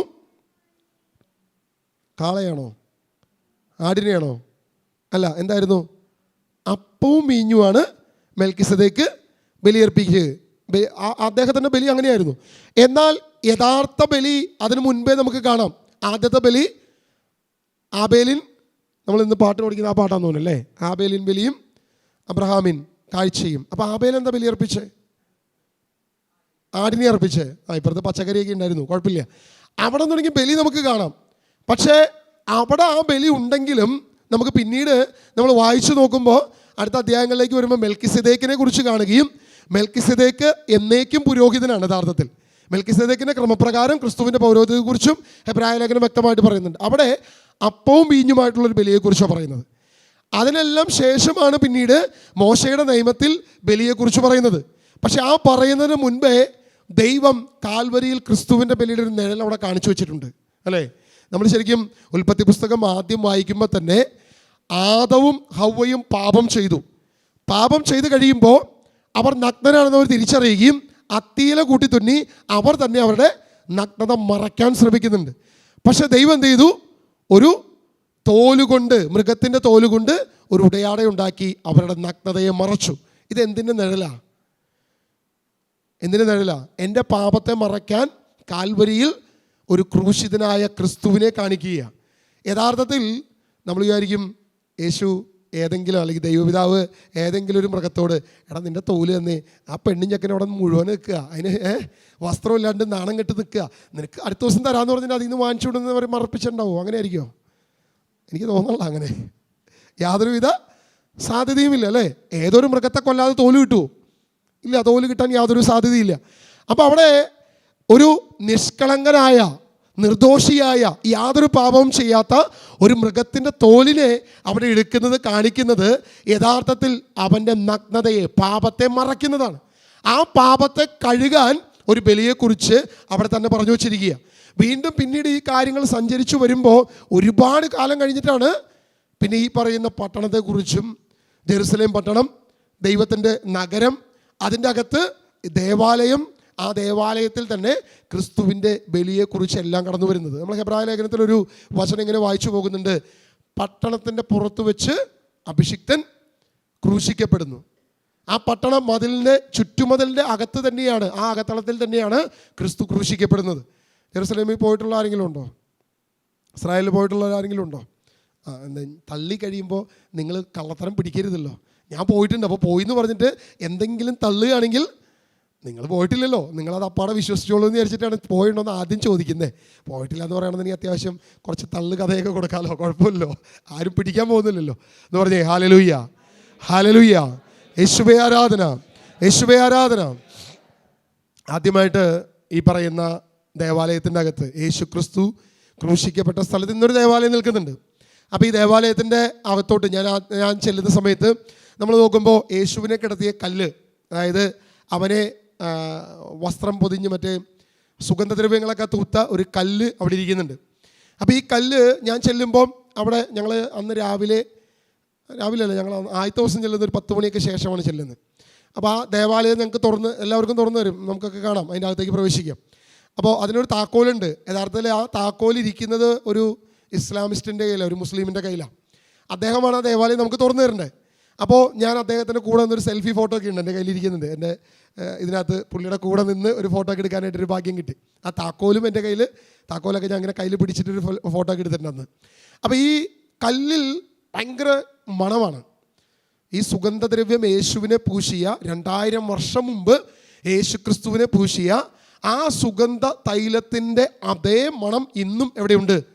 ഈ കല്ലിലുണ്ട്. അപ്പോൾ ഞങ്ങൾ അന്ന് പോയി കഴിഞ്ഞപ്പം ആ സമയത്ത് നമ്മുടെ കയ്യിലുള്ള ഷാളോ എന്തൊക്കെയോ ഈ കല്ലിൻ്റെ മുകളിൽ ഇങ്ങനെ ഉരച്ച് തിരിച്ച് ഇവിടെ വരുമ്പോഴും ആ സ്മെല്ല് അങ്ങനെ തന്നെയുണ്ട്. 1-2 ആഴ്ച കഴിഞ്ഞിട്ടും ആ മണം അങ്ങനെ തന്നെ. ആ ഷോളിന് പോലും ആ സ്മെല്ലുണ്ട്. അത്ര സൗന്ദര്യമാണ് ആ മണം, അത്ര സുഖമാണ്. ഇത് കഴിഞ്ഞ് ആദ്യത്തെ വർഷം ജീസസ് വിഷൻ ഈ ഒരു കാര്യത്തിന് പോയി. ഞങ്ങളിത് വളരെ വിശിഷ്ടമായി എൻ്റെ ഭാര്യ അലക്കാതെ ആ ഷോളൊക്കെ ഇങ്ങനെ സൂക്ഷിച്ചു വെച്ച് അതിൻ്റെ മണമൊക്കെ ഇങ്ങനെ ശ്രവിച്ചൊക്കെ നിന്നു കുറേ കാലം. രണ്ടാമത് ഇസ്രായേൽ ടൂറിന് പോയി കഴിഞ്ഞപ്പോൾ ഏറ്റവും ആദ്യം ഈ ജെറുസലേമിൽ ഈ ദേവാലയത്തിലേക്കാണ്, അതായത് യേശു ക്രിസ്തുവിൻ്റെ കാൽവരി ദേവാലയം, കാൽവരിയിൽ ക്രൂശിക്കപ്പെട്ട സ്ഥലത്തെ ദേവാലയത്തിലേക്കാണ് പോയത്. ബ്രദറും ടീമുകളും ആദ്യം ഈ പറയുന്ന ഡോറ് തുറന്നു കഴിഞ്ഞപ്പോൾ തന്നെ അകത്ത് പ്രവേശിച്ചു. അപ്പോൾ ഞങ്ങളിങ്ങനെ എല്ലാവരോടും ഇങ്ങനെ പറഞ്ഞുകൊണ്ട് നടക്കാം, 2000 വർഷമായിട്ട് ആ മണം പോയിട്ടില്ല, ഇപ്പോഴും ശ്രേഷ്ഠമായി നിൽക്കുന്ന ആ സ്മെല്ല് എന്നൊക്കെ പറഞ്ഞ് ഇങ്ങനെ എക്സാജറേറ്റ് ചെയ്ത് ഇങ്ങനെ നിർത്തിയ സംഭവം. രണ്ടാമത്തെ പ്രാവശ്യം ടൂറിന് പോയി കഴിഞ്ഞപ്പോൾ ബ്രദറും ടീമുകളും അകത്തേക്ക് പ്രവേശിപ്പോഴാണ് മനസ്സിലായേ, ഒരച്ഛൻ വന്നിട്ട് ഒരു വലിയ കുപ്പി തുറന്ന് ഇതിൻ്റെ മുകളിലേക്ക് അങ്ങോട്ട് ഒഴിച്ച് ഒരു തുടക്കലൊക്കെ കഴിഞ്ഞിട്ട് അച്ഛൻ അങ്ങോട്ട് പോകും. നമ്മൾ ഉച്ചയാകുമ്പോൾ ചെന്നാലും മണം അങ്ങനെ തന്നെ നിൽക്കുക. കാരണം ഓരോ ദിവസവും ഇതിങ്ങനെ ഒഴിച്ചു കൊടുക്കുക. 2000 വർഷത്തെ സംഭവമൊന്നുമല്ല. ഇപ്പം ദേവാലയം നിൽക്കുന്നതും ഈ പറയുന്ന ഒരു കുരിശ് നാട്ടി വെച്ചിരിക്കുന്നതും ഇങ്ങനെ കുറേ സ്ഥലങ്ങളുണ്ട് അവിടെ. സത്യത്തിൽ യേശു ക്രൂശിക്കപ്പെട്ടു എന്ന് പറയുന്ന എനിക്ക് തോന്നുന്നു ഇപ്പം ജെറുസലേമിൽ 2 സ്ഥലം കണ്ടുണ്ട്, ഒറ്റ സ്ഥലമല്ല. അതായത് ഓരോ സഭകളും പറയുന്നത് വ്യത്യസ്തമാണ്. നമ്മൾ വിചാരിക്കും ടൂറിസ്റ്റുകൾ ചെല്ലുമ്പോൾ ഇതാണ് കൃത്യമെന്ന് വിചാരിച്ച് കമന്ന് കിടന്ന് ഉമ്മ വെച്ച് മുത്തി കെട്ടിപ്പിടിച്ച് എല്ലാ പരിപാടിയൊക്കെ നടത്തും. പക്ഷേ പരിശോധിച്ച് കഴിഞ്ഞാൽ എനിക്ക് തോന്നുന്നു ഓർത്തഡോക്സിക്ക് അവർക്ക് കൊടുത്തിരിക്കുന്ന ദേവാലയം വേറെയാണ്, നമ്മൾ പറയുന്നത് വേറെ ദേവാലയം. ഇങ്ങനെ 2 ദേവാലയമുണ്ട്. പല സ്ഥലങ്ങളും ഇതുപോലെ ഫേക്കാ, കറക്റ്റല്ല. പക്ഷേ ഈ കാൽവരി കറക്റ്റാണെന്നൊക്കെ പറയുന്നുണ്ട്, അറിയത്തില്ല നമുക്ക്. ഏകദേശം നമ്മൾ കാൽവരിയിൽ കറക്റ്റാണോ എന്ന് അറിയണമെങ്കിൽ ഒരു കാര്യം ഉറപ്പാണ്, ബത്ലഹേം യേശു ജനിച്ച സ്ഥലം അത് ഒരെണ്ണേ ഉള്ളൂ, യാതൊരു വിധ വ്യത്യാസവുമില്ല. അത് കറക്റ്റാണെന്നാണ് ഒരു പരിധിവരെ പറയപ്പെടുന്നത്. എന്തെങ്കിലും ആവട്ടെ, ഒരു സ്ഥലം ദൈവം തീരുമാനിച്ചു കർത്താവിനെ ക്രൂശിക്കപ്പെടുവാൻ. ദൈവം ആ സ്ഥലം തീരുമാനിച്ചത് ഏത് സ്ഥലമായിരിക്കും ദൈവം തീരുമാനിച്ച സ്ഥലം? കാരണം ദാവീദ് ഈ സങ്കീർത്തനം പറയുമ്പോഴും ദൈവത്തെ ആരാധിക്കുമ്പോൾ അല്ലേ, 122 സങ്കീർത്തനം നമ്മൾ തുടക്കം വായിച്ചത്, കർത്താവിൻ്റെ ആലയത്തിലേക്ക് നമുക്ക് പോകാമെന്ന് അവർ പറഞ്ഞപ്പോൾ ഞാൻ സന്തോഷിച്ചു. ജെറുസലേമേ, ഇതാ ഞങ്ങൾ നിൻ്റെ കവാടത്തിനുള്ളിൽ എത്തിയിരിക്കുന്നു. അല്ലേ, ജെറുസലേം ദേവാലയത്തിൻ്റെ അകത്തെത്തിയിരിക്കുന്നു അല്ലേ ദാവീദ് പറഞ്ഞിരിക്കുന്നത്. അവിടെ ഒരു കവാടമുണ്ട്, ആ കവാടത്തിൻ്റെ അകത്ത് എൻ്റെ കാല് പ്രവേശിച്ചു കഴിഞ്ഞിരിക്കുന്നു. ഇങ്ങനെ ദാവീദ് ആരാധിക്കുമ്പോൾ, ദൈവത്തെ സ്തുതിക്കുമ്പോൾ ജെറുസലേം ദേവാലയമില്ല. അപ്പോൾ ഏതായിരിക്കും ദൈവം തീരുമാനിച്ച നഗരം? ഏതായിരിക്കും ദൈവം തീരുമാനിച്ച ഈ സ്ഥലം? ഏതായിരിക്കും? എവിടെയായിരിക്കാനാണ് സാധ്യത? കാരണം അങ്ങനെ ഒരു ആലയവും ഇല്ല, സ്ഥലവും ഇല്ല, ഒന്നും തീരുമാനിച്ചിട്ടില്ല. അപ്പോൾ എവിടെയായിരിക്കും ദൈവം ഇത് വച്ചിരിക്കുന്നത്? നമ്മൾ പുറപ്പാട് പുസ്തകവും നിയമാവർത്തന പുസ്തകവും വായിച്ചു. അവിടെയും ഒരു നഗരത്തെക്കുറിച്ചും ഒരാലയത്തെക്കുറിച്ചും എല്ലാം പറഞ്ഞു. നമ്മൾ ശ്രദ്ധിക്കുക, ദൈവം അബ്രഹാമിനോട് ഒരു സ്ഥലം തീരുമാനിച്ചു വെച്ചു. നീ പോയി നിൻ്റെ പുത്രനെ ബലിയർപ്പിക്കണം, 3 ദിവസത്തെ യാത്ര നീ പോകണം. നീ പോയി 3 ദിവസത്തെ യാത്ര തീരുമാനിച്ച് 3 ദിവസം കഴിയുമ്പോൾ ഒരു മല ഞാൻ കാണിച്ചു തരും. ആ മലയിൽ ഞാൻ പറയുന്ന സ്ഥലത്ത് ഒരു ബലിപീഠം പണിയണം. അവിടെ എനിക്ക് വേണ്ടി ദൈവത്തിന് നിൻ്റെ മകൻ ഇസഹാക്കിനെ ബലിയർപ്പിക്കണം. ഇതൊക്കെ പറയുമ്പോൾ കർത്താവിന് മുന്നമേ ഒരു തീരുമാനമുണ്ട്. ദൈവത്തിന് വളരെ വ്യക്തമായി ഒരു തീരുമാനമുണ്ട്. ആ തീരുമാനമാണ് ഇവിടേക്ക് കടന്നു വരുന്നത്. ദൈവത്തിൻ്റെ നഗരം ജെറുസലേം, ശാലോം, ഇന്ന് വരെ ഇപ്പോൾ നമ്മളിപ്പോൾ ഈ പറയുമ്പോൾ വരെ സമാധാനം എന്താണെന്ന് അറിയാത്ത നഗരമാണ് ഈ പറയുന്ന ഇസ്രായേലും ജെറുസലേമും. പേരെന്താ? സ്ഥലത്തിൻ്റെ പേരെന്താ? ശാലോം, സമാധാനം. ഈ പറയുന്ന സാധനം മാത്രമില്ല, ബാക്കി എല്ലാം ഉണ്ട് അവിടെ. സമാധാനം മാത്രം ഇല്ല. ആകെ സമാധാനമുള്ളത് വാക്കുകളിൽ മാത്രമാണ്. എങ്ങനെ? അവർ പരസ്പരം കാണുമ്പോൾ ശാലോം എന്ന് പറഞ്ഞ് അഭിസംബോധന ചെയ്യും. ഇത് മാത്രമാണ് അവർക്കുള്ള ഒരു സമാധാനം. ഇടയ്ക്ക് ആകാശത്തേക്കൂടെ ഇങ്ങനെ മിസൈൽ വരും, ഇങ്ങനെ ഓരോന്ന് അപ്പുറത്ത് ഇപ്പുറത്തൊക്കെ പോയി പൊട്ടും. ചിലതൊക്കെ ആകാശത്ത് ഇരുന്ന് പൊട്ടും, ചിലതൊക്കെ താഴെ വീഴും. സമാധാനം മാത്രം അവർക്ക് ഇല്ല. ഇപ്പോൾ ഈ കഴിഞ്ഞ ദിവസം ജെറുസലേമിലുള്ള ഒരു സിസ്റ്റർ വിളിച്ചിട്ടുണ്ടായിരുന്നു. അപ്പം അവർ പങ്കുവച്ചൊരു കാര്യം ഇതായിരുന്നു, ഇതിനു മുമ്പ് ഗാസയായിട്ടുള്ള യുദ്ധത്തിലൊക്കെ ഞങ്ങൾക്ക് പ്രത്യേകിച്ച് യാതൊരു വിധ ടെൻഷൻ ഉണ്ടായിരുന്നില്ല. കാരണം അവിടുന്ന് മറ്റേ പൂത്തിരിയും മത്താപ്പൊക്കെ കത്തിച്ചു വിടും, ഞങ്ങൾക്കറിയാം അതൊന്നും ഇവിടെ വന്ന് പൊട്ടാനൊന്നും പോകുന്നില്ല, ഇവന്മാരുണ്ടാക്കിയതാണല്ലോ, യാതൊരുവിധ കറക്ഷനും കൃത്യതയൊന്നുമില്ല, അത് മോളിപ്പൊന്ന് പൊട്ടും, ചിലപ്പോൾ തീ മാത്രമേ ഉണ്ടാവുള്ളൂ, ചിലപ്പോൾ പുക മാത്രമേ ഉണ്ടാവുള്ളൂ, ചിലപ്പോൾ ശബ്ദം മാത്രമേ ഉണ്ടാവുള്ളൂ, പ്രത്യേകിച്ച് ഏറെ കഥയൊന്നും ഉണ്ടാവില്ല, യാതൊരുവിധ അടിസ്ഥാനമില്ലാത്ത കാര്യമെന്ന് ഞങ്ങൾക്കറിയാം. പക്ഷെ ഇത്തവണ അങ്ങനെയല്ല. ഇറാഖിൽ വന്നപ്പോൾ സംഭവം കളി മാറി, കഥ മാറി. ഇറാഖിൽ നിന്ന് വന്നു കഴിഞ്ഞപ്പം, ഇറാനിൽ നിന്നൊക്കെ വന്നു കഴിഞ്ഞപ്പം കൃത്യതയോടുകൂടി തന്നെയാണ് ഈ സംഭവം എല്ലാം വന്ന് വീണത്. 1-2 വീണപ്പോൾ ഞങ്ങൾക്ക് മനസ്സിലായി കാര്യം സന്ധ്യാപ്രാർത്ഥനയുടെ സമയമാണ്, എല്ലാവരും സൂമിലും മറ്റേ ഇതിലൊക്കെ ഇരിക്കുക. പക്ഷേ അലേർട്ട് വന്നു കഴിഞ്ഞാൽ ഫോണൊന്നും എടുക്കാൻ നേരമില്ല. ചിലപ്പോൾ ഫോൺ എടുക്കും, നേരെ എണീറ്റ് ബങ്കറിലേക്ക് ഓടിക്കയറൽ മാത്രമാണ് ഞങ്ങൾക്ക് ആകെ ഒരു ആശ്വാസം ഉണ്ടായിരുന്നത്. കാരണം കുറേയൊക്കെ വന്ന് വീണു എന്ന് പറഞ്ഞു. അതായത് എന്ന് ഇസ്രായേൽ തൻ്റെ രാജ്യത്തേക്ക് വീണ്ടും തിരിച്ചു കയറിയോ അന്നു മുതൽ പിറ്റേ ദിവസം മുതൽ യുദ്ധമോ ഇന്ന് വരെ ആ പാവങ്ങൾ സമാധാനം എന്തെന്ന് അനുഭവിച്ചിട്ടില്ല. സമാധാനം അവർക്ക് അനുഭവിക്കാൻ കഴിയുന്നില്ല. എന്നാൽ പേരെന്താണ്? ശലോം, സമാധാനത്തിൻ്റെ നാട്. ആ സമാധാനം മാത്രം ഇല്ലാതെ മാത്രമേ ഉള്ളൂ, ബാക്കി എല്ലാം ഉണ്ട് എന്ന് പറഞ്ഞേ. ഹല്ലേലൂയ, ഹല്ലേലൂയ, യേശുവേ ആരാധന, യേശുവേ ആരാധന, യേശുവേ ആരാധന. ഇപ്പൊ ദൈവം പറഞ്ഞത് വർഷത്തിൽ 3 പ്രാവശ്യം എവിടെ വരണം? ഈ പറയുന്ന സമാധാനത്തിൻ്റെ സ്ഥലത്ത് നീ വന്നേ പറ്റൂ. അവിടെ സമാധാനം ഇല്ലെങ്കിൽ ആരെങ്കിലും അങ്ങോട്ട് വരുമോ? എടാ വീട്ടിൽ കയറിയാൽ തുടങ്ങും ലഹള. അപ്പോൾ നമ്മൾ എന്തായിരിക്കും? വീട്ടിൽ കയറണ്ട എന്ന് തീരുമാനിക്കും. ഇന്ന സ്ഥലത്ത് ചെന്നാൽ അവിടെ അടിയാണ്, അപ്പോൾ നമ്മൾ എന്ത് വിചാരിക്കും? അങ്ങോട്ട് പോകാതിരിക്കുന്നല്ലേ നല്ലത്. ആവശ്യം പോലെ തന്നെ നമുക്ക് നമ്മുടെ നാട്ടിൽ നിന്ന് കിട്ടുന്നില്ല, പിന്നെ ഇതിന് അവിടെ പോയി ഈ ബഹളവും ഈ ഒച്ചപ്പാടും കേൾക്കുന്നത്, ഈ കലഹം, ഈ വിഭാഗീയത, ഈ പ്രശ്നങ്ങൾ, സമാധാനമില്ലാത്ത അവസ്ഥ. അതാണെങ്കിൽ പിന്നെ ഞാൻ അവിടെ ചെല്ലുന്നത് എന്തിനാ? ഇത് തന്നെയല്ലേ നമ്മുടെ യുവാക്കളിൽ നിന്ന് ദേവാലയങ്ങളിൽ നിന്ന് അകന്നതിൻ്റെ കാരണം, അല്ലേ? അവിടെ അടിയാണ്. ദേവാലയത്തിൽ ചെല്ലുമ്പോൾ പേടിയാണ്. കുർബാനയ്ക്ക് ചെല്ലുമ്പോൾ കർത്താവ് ഇന്ന് ജനാഭിമുഖ കുർബാനക്കാർ അൾത്താരഭിമുഖക്കാരുമായിട്ടുള്ള അടി ആയിരിക്കുമോ എന്നുള്ള ഭയമാണ്. ഈ ഭയം വെച്ചുകൊണ്ട് അങ്ങോട്ട് കയറാൻ പറ്റുമോ? ഇനി പ്രാർത്ഥനാ കൂട്ടായ്മയിൽ അടിയാണ്, അതിനും കുറവില്ല. മിനിസ്ട്രിയിൽ അടിയാണ്, അതിനും കുറവില്ല. ഇനി ഡിനോമിനേഷൻ ഫൈറ്റ്, അതിന് ആവശ്യം പോലെയാണ്, പറയാനില്ല. ഇനി യാക്കോബായ സഭയാണെങ്കിൽ അവിടെ സിമിത്തേരി തല്ലും, അവിടുത്തെ പ്രശ്നങ്ങളും എന്ന് വേണ്ട. പുതിയ നിയമസഭയിലാണെങ്കിലും പഴയ നിയമസഭയുടെ ആ ഒരു ആസ്ഥാനമായ ജെറുസലേമിലാണെങ്കിലും എല്ലായിടത്തും അടിയാണ്. വർഷത്തിൽ 3 പ്രാവശ്യം പോയിട്ട് 1 പ്രാവശ്യം പോലും ഒന്ന് എത്തി നോക്കാൻ പോകാൻ സമാധാനം ഇല്ലെങ്കിൽ പിന്നെ ആരെങ്കിലും വരും അവിടേക്ക്? ഒരാൾ പോലും വരാൻ സാധ്യതയില്ല. ദൈവത്തിന് ഈ ആലയത്തിലേക്ക് നീ വരണമെന്ന് പറയുമ്പോൾ ദൈവത്തിനൊരു പ്രത്യേകമായ ഉദ്ദേശമുണ്ട്. ആ ഉദ്ദേശം എന്താണെന്ന് നമുക്കിപ്പോഴും അറിയില്ല. കാരണം വർഷത്തിൽ 3 പ്രാവശ്യം നീ എവിടെ വന്നിരിക്കണം. സങ്കീർത്തനം 122-ന്റെ 1 മുതൽ നമുക്ക് ഒന്നും കൂടി ഒന്ന് വായിക്കാം. 122-ന്റെ 1 മുതൽ. കർത്താവിൻ്റെ ആലയത്തിലേക്ക് നമുക്ക് പോകാമെന്ന് അവർ പറഞ്ഞപ്പോൾ ഞാൻ സന്തോഷിച്ചു. സന്തോഷം ഉണ്ടാവണമെങ്കിൽ അവിടെ സമാധാനം ഉണ്ടാകണം, അല്ലേ? സമാധാനം ഇല്ലെങ്കിൽ സന്തോഷത്തോടെ ആയിരിക്കില്ല, പേടിച്ചറണ്ടായിരിക്കും. കർത്താവ് ഇന്ന് ബോംബ് വന്ന് വീഴോ, എന്ത് വന്ന് വീഴുമെന്നായിരിക്കും വിചാരിച്ച് അവർ പോകുന്നത്. പക്ഷേ സമാധാനമാണെങ്കിൽ സന്തോഷത്തോടെ ആയിരിക്കും അവിടേക്ക് പോകുന്നത്. അടുത്ത വാക്യം വായിക്കാം. ജെറുസലേമേ, ഇതാ ഞങ്ങൾ നിന്റെ കവാടത്തിനുള്ളിൽ എത്തിയിരിക്കുന്നു. നന്നായി പണിതുണക്കിയ നഗരമാണോ ജെറുസലേം? അതിലേക്ക് ഗോത്രങ്ങൾ വരുന്നു, കർത്താവിൻ്റെ ഗോത്രങ്ങൾ. ഇസ്രായേലിനോട് കൽപ്പിച്ചതുപോലെ കർത്താവിൻ്റെ നാമത്തിന് കൃതജ്ഞത അർപ്പിക്കാൻ അവർ വരുന്നു. എത്ര ഗോത്രമുണ്ട്? 12 ഗോത്രമുണ്ട്. 12 ഗോത്രത്തിനും വിവിധ സ്ഥലങ്ങൾ തീരുമാനിച്ചു കൊടുത്തിട്ടുണ്ട്. ഓരോരുത്തർക്കും ഓരോ സ്ഥലം, നിനക്കിത് എന്ന് പറഞ്ഞിട്ട് കൃത്യമായി തീരുമാനിച്ച് വിഭജിച്ചു കൊടുത്തിട്ടുണ്ട്. പക്ഷേ ഈ 12 ഗോത്രത്തിലുമുള്ള ജനങ്ങൾ ഒരൊറ്റ സ്ഥലത്ത് വന്നേ പറ്റൂ. 12 പേർക്കും 12 സ്ഥലമാണോ? അല്ല, ഒരേ ഒരു സ്ഥലം. ദൈവം തീരുമാനിച്ച ദൈവത്തിൻ്റെ നഗരത്തിൽ തന്നെ നീ എന്ത് ചെയ്യണം? നീ വന്നുകൊള്ളണം. നീ അവിടെ തന്നെ വന്ന് ഒന്നിച്ചുകൂടി ദൈവത്തിന് ബലിയർപ്പിക്കണമെന്ന് നമ്മൾ നേരത്തെ പുറപ്പാട് പുസ്തകം വായിച്ചു, നിയമാവർത്തനം വായിച്ചു. കൃത്യമായി ദൈവകൽപ്പന കൊടുത്തിരിക്കുന്നു. യാതൊരുവിധ മാറ്റവുമില്ല എന്ന് നമ്മൾ കണ്ടു. അബ്രഹാത്തിനോട് ദൈവം പറഞ്ഞു, 3 ദിവസം യാത്ര പോയി നീ ഞാൻ കാണിച്ചു തരുന്ന മലയിൽ തന്നെ നീ എന്ത് ചെയ്യണം? ദൈവത്തിന് നിൻ്റെ മകനെ ബലിയർപ്പിക്കണം. അതും ഒരു കൃത്യമായൊരു സ്ഥലം പറഞ്ഞു. ഒരു പക്ഷേ എനിക്ക് തോന്നുന്നു അബ്രഹാം നമ്മളെപ്പോലെ ഒന്നും ആയിരിക്കില്ല. എന്നാലും സാറ അബ്രഹാമിനോട് ചോദിച്ചിട്ടുണ്ടാവും, എൻ്റെ പൊന്നബ്രഹാമേ, നമുക്ക് ഇവിടെ എങ്ങാനും പോരെ? ഈ മാമരയുടെ തോപ്പിൻ്റെ അകത്ത് ഇവിടെ നിനക്കൊരു ബലിപീഠമുണ്ടല്ലോ, ഇവിടെ അർപ്പിച്ചാൽ പോരെ? എന്തിനാ ഈ കുത്തിപ്പിടിച്ച് അവിടം വരെ 3 ദിവസം പോകുന്നേ?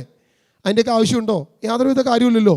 ഇവിടെ നല്ല സ്ഥലമുണ്ടല്ലോ. അല്ലെങ്കിൽ നീ ഒരു പുതിയ ബലിപീഠം നിർമ്മിക്കുക. ഇനി ആ പഴയ ബലിപീഠം അത്ര പോരെങ്കിൽ നീ ഒരു പുതിയ ബലിപീഠം നിർമ്മിച്ച് അവിടെ വേണമെങ്കിൽ ബലിയർപ്പിക്കുക. പക്ഷെ അതുമല്ല കർത്താവ് പറഞ്ഞത്.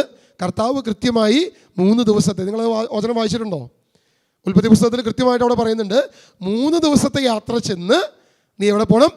നീ അവിടെ ബലിയർപ്പിക്കണം. ഇതേ സെയിം കാര്യം തന്നെ മോശ ഫറവോയോട് പറയുന്നുണ്ട്. നിങ്ങളത് വായിച്ചിട്ടുണ്ടോ? മോശ ഫറവോയോട് പറയുന്നുണ്ട്.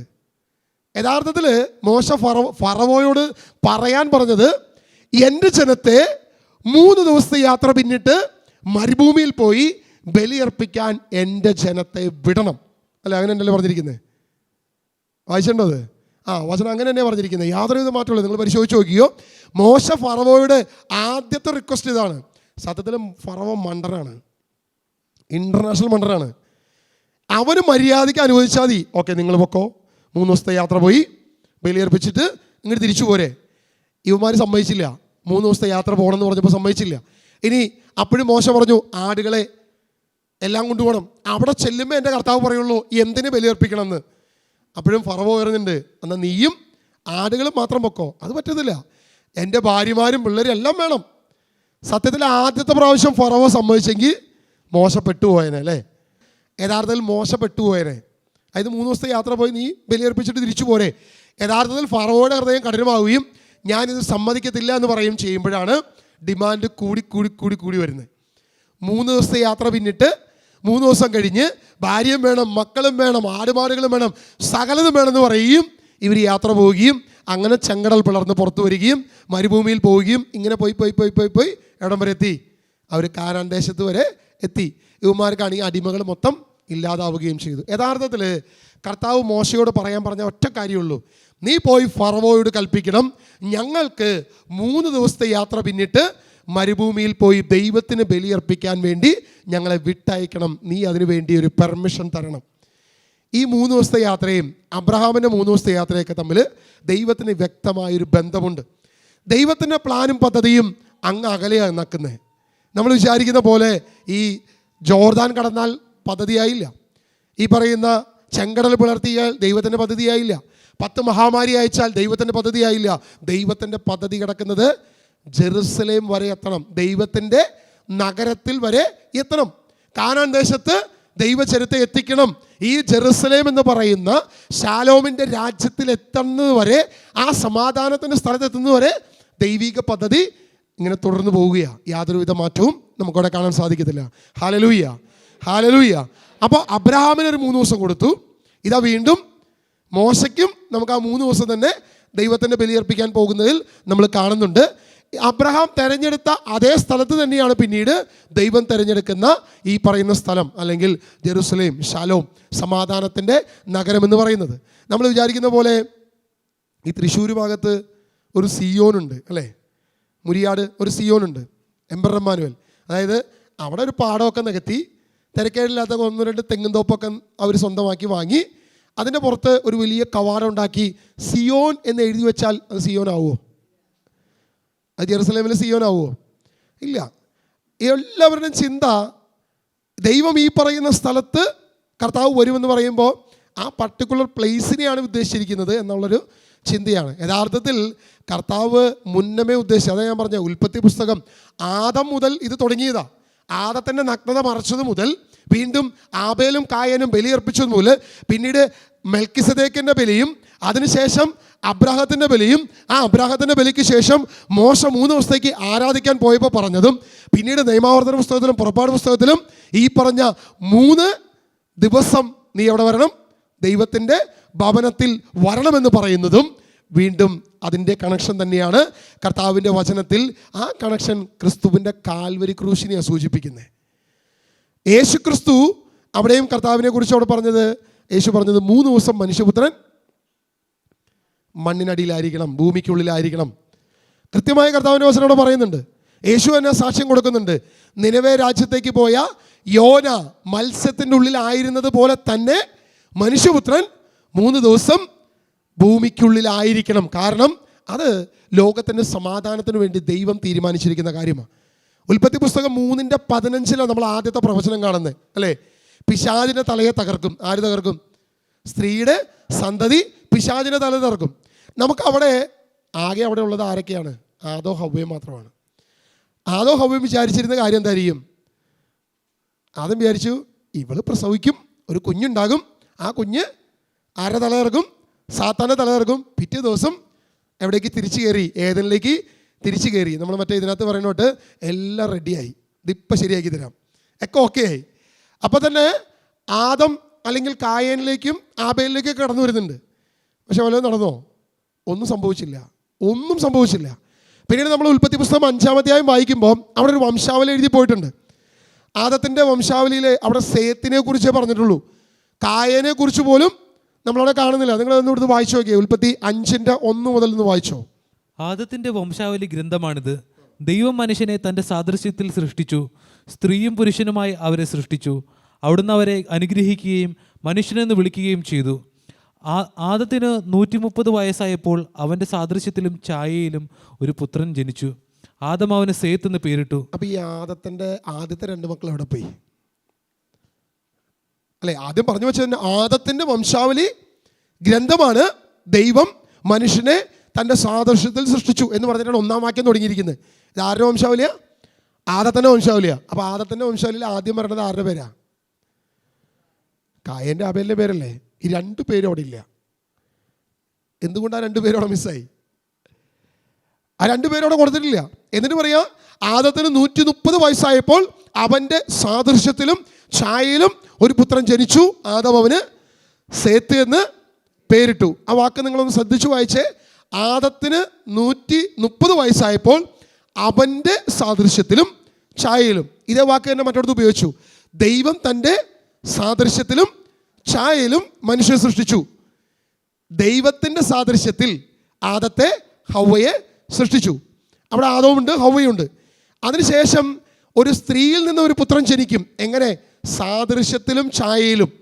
ദൈവത്തിൻ്റെ ജ്ഞാനത്തിൽ, അല്ലെങ്കിൽ ഈ പറയുന്ന നഷ്ടം മാറ്റാൻ തക്കവണ്ണം ഒരുവൻ വരുമെന്ന് അവർ പ്രതീക്ഷിച്ചു. അതായിരുന്നു ആദ്യത്തെ മക്കൾ. ഏത്? കായേനും ആബേലും. എന്ത് സംഭവിച്ചു? ഒരുവനെ കൊന്ന് തിന്മ ഈ ലോകത്ത് പെരുകുന്ന തരത്തിൽ, മണ്ണ് പോലും തിരിച്ച് എതിരെ വിളിക്കുന്ന തരത്തിലേക്ക് അവിടെ കടന്നു വന്നു. തിന്മ പെരുകി, അങ്ങനെ വചനം പറയുന്നത്. തിന്മ അത്രത്തോളം, മണ്ണ് ശപിക്കപ്പെട്ടതായി മാറി. അതോടെ തന്നെ മനുഷ്യകുലം മുഴുവൻ ശാപത്തിൻ്റെ കീഴിലേക്ക് വന്നു. അതുകൊണ്ട് ആ വംശാവലിയിൽ പോലും ഈ പേരെന്ത് ചെയ്യുന്നില്ല, ഉപയോഗിക്കുന്നില്ല. കാരണം ആദത്തിനൊരു കാര്യം മനസ്സിലായി, ലെവനെ കൊണ്ട് വലിയ ഗുണമൊന്നും ഉണ്ടാകത്തില്ല. കാരണം കായൻ ആബേലിനെ കൊന്നവനാ. ഇനി കായൻ സാത്താൻ്റെ തലയിൽ തറക്കാൻ പറ്റുമോ? യാതൊരു വിധത്തിലും നടക്കത്തില്ല. ആകെ ഉണ്ടായിരുന്നത് സേത്താണ്. സേത്തിലൂടെയും ഒന്നും സംഭവിച്ചില്ല. ഇതിന് ശേഷം ഇങ്ങനെ വന്ന് അവസാനമാണ് യഥാർത്ഥത്തിൽ ക്രിസ്തു വരുന്നത്. പിന്നെ അബ്രഹാം വരുന്നു, അബ്രഹാമിൻ്റെ വാഗ്ദാനം വരുന്നു. അതിനുശേഷം പുതിയ നിയമത്തിൽ പൗലോസ്ലീഹ ഇങ്ങനെ എഴുതിയിട്ടുണ്ട്. അബ്രാഹത്തിന് സന്താനങ്ങളെ കുറിച്ച് പറയുമ്പോൾ സന്താനങ്ങൾക്ക് എന്നല്ല പറഞ്ഞിരിക്കുന്നത്, ഒരുവനെ കുറിച്ച് സന്തതിക്ക് എന്ന് പറഞ്ഞിരിക്കുന്നത് അത് ക്രിസ്തുവാണ്. അതായത് ഉൽപ്പത്തി 3:15 പ്രവചനം പറഞ്ഞു. ജനം മുഴുവൻ, അല്ലെങ്കിൽ ആദവും ഹവ്വയും വിചാരിച്ചു എൻ്റെ ഗർഭത്തിൽ നിന്ന് ഒരെണ്ണം വരും, അത് തിരിച്ചു കയറാനുള്ള രക്ഷയുണ്ടാക്കുമെന്ന് കരുതി. പക്ഷേ യാതൊന്നും സംഭവിച്ചില്ല. ഇങ്ങനെ പ്രതീക്ഷ അർപ്പിച്ചു പലരിലും, പക്ഷേ ഒന്നും സംഭവിക്കാൻ പോയില്ല. കാലങ്ങൾക്ക് ശേഷം സന്തതി പരമ്പരയിൽ നിന്ന് തന്നെ, മറിയത്തിൽ നിന്ന് ആ വാഗ്ദത്ത പ്രകാരം ഒരു സന്തതി ജനിക്കുന്നു, ക്രിസ്തു യേശു. ക്രിസ്തുവിലൂടെയാണ് ഈ സകല ഭൂമിയും പ്രത്യാശയിലേക്ക് കടന്നു വരുന്നത്. അവിടെയും യേശു എൻ്റെ സമയമായിട്ടില്ല എന്ന് പറയുന്നുണ്ട്, അല്ലേ?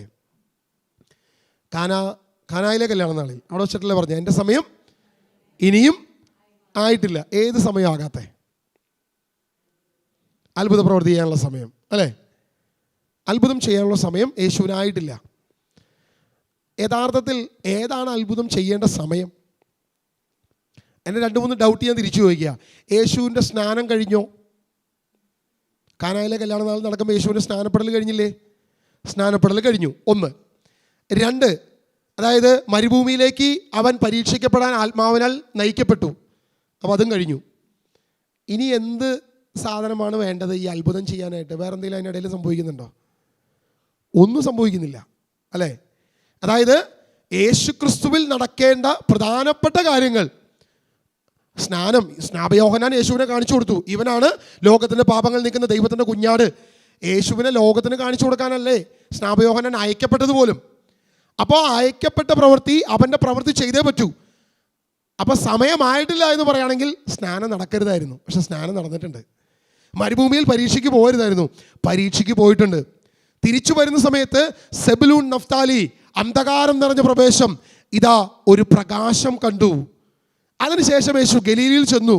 സ്വന്തം നാട്ടിൽ അവൻ സ്വീകരിക്കപ്പെട്ടില്ല. സ്വീകരിക്കപ്പെടാതിരുന്നപ്പോൾ ജനത്തോട് ഇങ്ങനെ പറയുന്നേ, നിങ്ങളിപ്പോൾ എന്നോട് പറയും സെബുലൂൺ നഫ്താലി പ്രദേശത്ത് ഞാൻ ചെയ്ത അത്ഭുതങ്ങൾ ചെയ്യുക എന്ന് നിങ്ങൾ പറയും. ഞാൻ പറയുന്നു, ഒരു പ്രവാചകനും സ്വന്തം ദേശത്ത് സ്വീകരിക്കപ്പെടുന്നില്ല.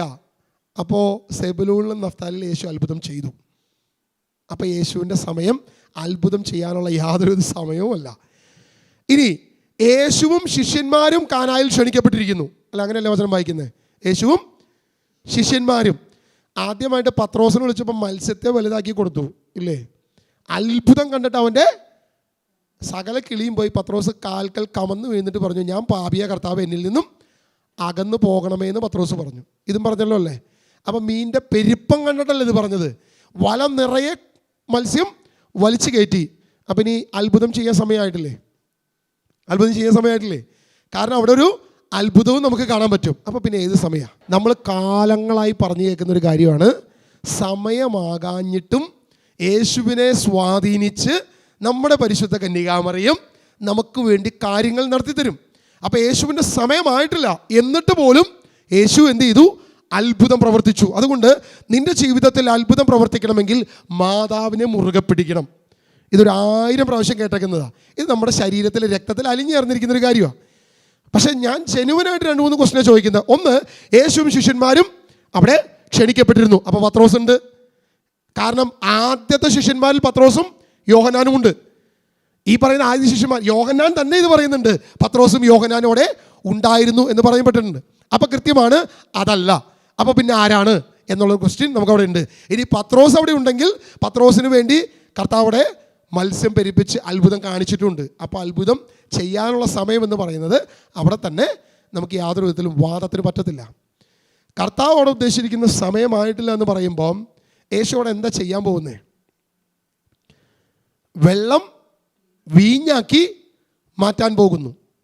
യഥാർത്ഥത്തിൽ ഈ വീഞ്ഞ് ഇന്ന് എന്തായി മാറുന്നുണ്ട്? അവൻ്റെ രക്തമായി മാറ്റപ്പെടുന്നു. ആ വെള്ളം വീഞ്ഞാക്കി മാറ്റുന്നത് ഒന്നിൻ്റെ മുന്നോടിയാ, ഒന്നിൻ്റെ നിഴലാ. ആ വീഞ്ഞ് ഇന്ന് രക്തമായി കർത്താവ് മാറ്റുന്നു. ആ വീഞ്ഞെടുത്ത് വെച്ചിട്ടല്ലേ കർത്താവ് പുതിയ ഉടമ്പടി സ്ഥാപിച്ചത്? അതേ വീഞ്ഞ് തന്നെയല്ലേ? ഈ വീഞ്ഞല്ലേ നിങ്ങൾ ഉൽപ്പത്തി പുസ്തകത്തിൽ അപ്പവും വീഞ്ഞും കണ്ടത്? മെൽക്കിസദേക്ക് ഈ അപ്പവും വീഞ്ഞും ബലിയർപ്പിക്കുന്ന അതേ മെൽക്കിസദേക്കിൻ്റെ ക്രമപ്രകാരം ഇവൻ എന്നേക്കും പുരോഹിതൻ എന്ന് പറഞ്ഞ് ക്രിസ്തു വന്ന് ക്രിസ്തുവിൻ്റെ പൗരോഹിത്യ ബലിയിലേക്ക് അല്ലെങ്കിൽ കാൽവരി ക്രൂശിലേക്ക് ഉള്ള സമയമായിട്ടില്ല എന്ന് മാത്രമേ യേശു അവിടെ ഉദ്ദേശിക്കുന്നുള്ളൂ. അല്ലാതെ അത്ഭുതം ചെയ്യാനുള്ള സമയമാണെന്ന് പറഞ്ഞാൽ ബൈബിളിൻ്റെ ഈ പറയുന്ന തിയോളജിക്കൽ കാര്യങ്ങളെല്ലാം എററാണ്. അങ്ങനെയാണെങ്കിൽ അതിന് കൃത്യമായിട്ട് കാരണം നമുക്ക് പറഞ്ഞു വയ്ക്കണം. പിന്നെ മറ്റേ സംഭവമാണല്ലോ, എങ്ങനെയെങ്കിലും അത്ഭുതത്തിന് വേണ്ടി യേശുവിൻ്റെ അമ്മ മാതാവിനെ അവഹേളിക്കുകയല്ല, ശ്രേഷ്ഠമായ ബഹുമാനിക്കപ്പെടാൻ ഏറ്റവും യോഗ്യയായ ഒരു ഭൂമിയിൽ മനുഷ്യനായി പിറന്നതിൽ ഏറ്റവും യോഗ്യയായ ആൾ തന്നെ മാതാവ് പരിശുദ്ധ കന്യാമറിയം. നമുക്ക് യാതൊരുവിധ എതിർപ്പുമില്ല, ബഹുമാനിക്കപ്പെടണമെന്ന് തന്നെ ഞാൻ പറയുന്നത്. പക്ഷേ ഈ ആവശ്യമില്ലാത്ത കാര്യം ആ പാവത്തിൻ്റെ തലയിലേക്ക് തള്ളി വെക്കരുത് എന്ന് മാത്രമേ നമ്മൾ ആഗ്രഹിക്കുന്നുള്ളൂ. എന്ന് പറഞ്ഞേ ഹല്ലേലൂയ, ഹല്ലേലൂയ, യേശുവേ ആരാധന, യേശുവേ ആരാധന. അതായത് നമ്മൾ നോക്കുമ്പോൾ ബൈബിളിൽ ഉൽപ്പത്തി പുസ്തകം മുതൽ വെളിപ്പാട് പുസ്തകം വരെ ഈ കണക്ഷനാണ് കിടക്കുന്നത്. ഈ കാര്യങ്ങൾ അങ്ങോട്ടും ഇങ്ങോട്ടാണ് കിടക്കുന്നത്. ദാവീദ് ദൈവത്തിൻ്റെ ആത്മാവിൽ 122-ാം സങ്കീർത്തനം പ്രാർത്ഥിക്കുമ്പോൾ ഒരു ആലയത്തെക്കുറിച്ച് പറയുമ്പോൾ അവിടെ ഒരു ആലയമില്ല, പക്ഷേ അവിടെ ഒരു ആലയം വരുമെന്ന് ദാവീദിൻ്റെ ആത്മാവിൽ സന്തോഷിച്ചിട്ടാണ് പറയുന്നത്. ഇതാ ആലയം വരുന്നു. ഇനി അടുത്ത വാക്യം പറയുമ്പോൾ ജെറുസലേമേ ഇതാ ഞങ്ങൾ നിൻ്റെ കവാടത്തിൽ എത്തിയിരിക്കുന്നു, നിൻ്റെ കവാടത്തിൻ്റെ അകത്ത് പ്രവേശിച്ചിരിക്കുന്നു എന്ന് പറയുമ്പോൾ രക്ഷയുടെ ഒരു ദിനത്തെക്കുറിച്ച് ദാവീദ് ആത്മാവിൽ ദർശിച്ചുകൊണ്ടാണ് ഇത് പറയുന്നത്. ദാവീദ് കാണുന്നത് ക്രിസ്തുവിൽ സംഭവിക്കാൻ പോകുന്ന ആ രക്ഷയുടെ ദിനത്തിലേക്കാണ്. നീ പ്രവേശിക്കാൻ പോകുന്ന ആ ദൈവിക ആലയത്തിലേക്കാണ്. ഈ ആലയത്തിലേക്കുള്ള പ്രവേശനത്തെക്കുറിച്ച് ആത്മാവിൽ കണ്ടുകൊണ്ടാണ് ഇതിനെക്കുറിച്ച് ഇവിടെ ഒരു ലിമിറ്റഡ് റെവലേഷനിൽ പോലും സന്തോഷിച്ച് ദാവീദ് പറയുകയാണ് ഒരാലയത്തെക്കുറിച്ച്. ഹല്ലേലൂയ. അല്ലാതെ പടക്കം പൊട്ടിക്കാൻ പോകുന്ന, മറ്റേ മത്താപ്പ് കത്തിക്കാൻ പോകുന്ന, പെരുന്നാളിന് ദേവാലയത്തിൽ പോകുന്ന കഥയല്ല ഇവിടെ പറയുന്നത്. അങ്ങനെയുള്ളൊരു ദേവാലയത്തിൻ്റെ സ്ഥലത്തെക്കുറിച്ചുമല്ല ഇവിടെ പറയുന്നത്. ദൈവം സ്ഥാപിക്കപ്പെട്ടൊരു സ്ഥലമുണ്ട്. ആ സ്ഥലം നമ്മൾ വിചാരിക്കും ഭൂമിയിൽ, കാര്യം ശരിയാണ്, ഭൂമിയുടെ സെൻറ്ററായിട്ടാണ് ജെറുസലേം കിടക്കുന്നത്, ദേവാലയം കിടക്കുന്നത്. അല്ലെങ്കിൽ ഈ പറയുന്ന ഇസ്രായേൽ പോലും ലോകത്തിൻ്റെ സെൻറ്ററായിട്ട് തന്നെ കിടക്കുന്നത്. ജോഗ്രഫിക്കലി പോലും അത്രയും പെർഫെക്ഷൻ ഉണ്ട് ഈ സ്ഥലത്തിന്. എല്ലാ മതങ്ങളുടെയും ഉത്ഭവം നിങ്ങൾ നോക്കിക്കോ. സകല മതങ്ങളുടെയും പ്രധാനപ്പെട്ട 3 മതങ്ങളാണ്. ഈ 3 മതങ്ങളുടെയും ഉത്ഭവം ഈ പറയുന്ന ഈസ്റ്റ് ഇവിടെ നിന്ന് തന്നെയാണ് ഈ മതങ്ങളെല്ലാം കടന്നു വരുന്നത്. അതും ഓക്കെയാണ്. പക്ഷേ ഇതെല്ലാം വരുമ്പോഴും ദൈവത്തിനൊരു പദ്ധതിയും പ്ലാനുമുണ്ട്. ആ ദൈവത്തിൻ്റെ പ്ലാനും പദ്ധതിയും ഉൽപ്പത്തി മുതൽ നമ്മൾ കാണുന്നുണ്ട്. പക്ഷേ അതിൻ്റെ നിഴലുകൾ മാത്രമാണ്. അതിൻ്റെ പൂർത്തീകരണമാകട്ടെ ക്രിസ്തുവാണ്. ആ ക്രിസ്തുവിലേക്കാണ് ഇതെല്ലാം വിരൽ ചൂണ്ടുന്നത്. പഴയ നിയമത്തിൻ്റെ ഓരോ വാക്കുകളും ഓരോ വാക്യങ്ങളും ഓരോ അധ്യായങ്ങളും വിരൽ ചൂണ്ടുന്നത് ക്രിസ്തു എന്ന ഏക സത്യ ദൈവത്തിലേക്കും ഏക ദൈവം തിരഞ്ഞെടുത്ത ആലയമാകുന്ന ക്രിസ്തുവിലേക്കും ദൈവം തിരഞ്ഞെടുത്ത സ്ഥലത്തേക്കും തന്നെയാണ് ദൈവം വിരൽ ചൂണ്ടുന്നത് എന്ന് പറഞ്ഞേ. Hallelujah, hallelujah. അബ്രാഹത്തിനോട് ബലിയർപ്പിക്കാൻ പറയുമ്പോഴും അവിടെ ക്രിസ്തുവിനെയാണ് കാണുന്നത്. മോശയോട് 3 ദിവസം മരുഭൂമിയിൽ യാത്ര ചെയ്ത് പോകണമെന്ന് പറയുമ്പോഴും അവിടെയും ക്രിസ്തുവിനെയാണ് പ്രതിപാദിക്കുന്നത്. സകലത്തിലും എല്ലാ കാര്യത്തിലും വരാൻ പോകുന്ന രക്ഷയെക്കുറിച്ച് ക്രിസ്തുവിനെ കുറിച്ചാണ് അവിടെ പറഞ്ഞു വയ്ക്കുന്നത്. നമ്മളിപ്പം എന്നോട് മറ്റേ ചേട്ടൻ ചോദിച്ചോട്ട്, നീ എങ്ങനെയാ മോനെ 1 മണിക്കൂർ അവിടെ കുത്തിയിരുന്ന് ചോദിക്കുമ്പോൾ ആ ആലയത്തിലുള്ള വിഗ്രഹത്തിലേക്കല്ല നോക്കുന്നത്, നമ്മൾ നോക്കുന്നത് എവിടേക്കാണ്? ക്രിസ്തുവിലേക്കാണ്. എനിക്ക് വേണ്ടി പീഡിപ്പിക്കപ്പെട്ട, എനിക്ക് വേണ്ടി കഷ്ടം സഹിച്ച, എനിക്ക് വേണ്ടി മരണപ്പെട്ട, എനിക്ക് വേണ്ടി പൂർണ്ണമായി അവൻ്റെ സമയമായിട്ടില്ല എന്ന് കർത്താവ് പറഞ്ഞു. നിങ്ങൾ ശ്രദ്ധിച്ചോ, യേശു കാൽവരിയിൽ മരിച്ചു കഴിഞ്ഞ് ക്രൂശിതനായി കഴിഞ്ഞ് അവസാനം എല്ലാ രക്തവും ഒലിച്ചു, എല്ലാ പീഡയും സഹിച്ചു. യെശയ്യാ പ്രവചൻ പറയുന്നത് ഒരു മനുഷ്യനും തോന്നാത്ത വിധം അത്ര വികൃതനായി, ഒരു മനുഷ്യ രൂപം പോലും ഇല്ലാത്ത അവസ്ഥയിലേക്ക് അവൻ വന്നു. ഇങ്ങനെ നിൽക്കുന്ന ആ മനുഷ്യ ശരീരത്തിലേക്ക് ഒരുവൻ ഒരു കുന്തം കുത്തിയിറങ്ങുന്നുണ്ട് അവൻ്റെ ഹൃദയത്തിലേക്ക്. അവിടെ നിന്ന് എന്താ വന്നേ? രക്തവും വെള്ളവും വന്നു. കൽഭരണിയിൽ നിറച്ച വെള്ളമുണ്ട് അല്ലേ? ആ വെള്ളം എന്തായി മാറി? വീഞ്ഞായി മാറി. ആ വെള്ളവും രക്തവും ജലവും അവൻ്റെ ഹൃദയത്തിൽ നിന്നും ഒഴുകിയെന്ന വചനത്തിൽ പറഞ്ഞിരിക്കുന്നത്. യോഹന്നാൻ സാക്ഷ്യപ്പെടുത്തുന്നുണ്ട്. യോഹന്നാൻ വളരെ ക്ലിയർ ആയിട്ട്, നിങ്ങൾ യോഹന്നാൻ്റെ സുവിശേഷം വായിക്കും എപ്പോഴും ശ്രദ്ധിച്ചോ, ചില മിസ്സിംഗ് ലീഡ്സ്, അതായത് മത്തായി, മർക്കോസ്, ലൂക്കോസ്, ഇവർ 3 പേരും മിസ് ചെയ്ത പല കാര്യങ്ങളും യോഹന്നാൻ അത് ഫില്ലപ്പ് ചെയ്തിട്ടാണ് പോകുന്നത്. കാനായിലെ കല്യാണ നാളും ഈ നിക്കദേമോസുമായിട്ടുള്ള രാത്രിയിലെ സംസാരവും സമരിയാക്കാരി സ്ത്രീയുമായിട്ടുള്ള സംസാരവും എന്ന് വേണ്ട യോഹന്നാൻ എഴുതിയിരിക്കുന്ന വളരെ മർമ്മപ്രധാനമായിട്ടുള്ള കാര്യമാണ്. യോഹന്നാന്റെ സുവിശേഷം 6-ാം അധ്യായമൊക്കെ വരുമ്പോഴും 17-ാം അധ്യായം യേശുവിൻ്റെ പ്രാർത്ഥന, ഇതൊന്നും ആരും എഴുതിയിട്ടില്ല. യോഹന്നാൻ ആകെ 6 അത്ഭുതങ്ങളാണ് കോമൺ ആയിട്ട് മറ്റുള്ളവർ എഴുതിയ കാര്യം എഴുതിയിട്ടുള്ളൂ. ബാക്കിയെല്ലാം വ്യത്യസ്തമായ കാര്യമാണ് യോഹന്നാൻ എഴുതി പോയിരിക്കുന്നത്. കാരണം പത്മോസിൽ കണ്ട ക്രിസ്തുവിൻ്റെ സാന്നിധ്യമുണ്ട് അവൻ്റെ കൂടെ. ദൈവത്തിൻ്റെ ആത്മാവിൻ്റെ ശക്തി എവിടെയൊക്കെയാണോ ഇത് പൂർത്തീകരിക്കേണ്ടത് എന്ന് വ്യക്തമായി അറിയാവുന്ന ദൈവത്തിൻ്റെ പരിശുദ്ധാത്മാവ് യോഹന്നാൻ്റെ കൂടെയുണ്ട്.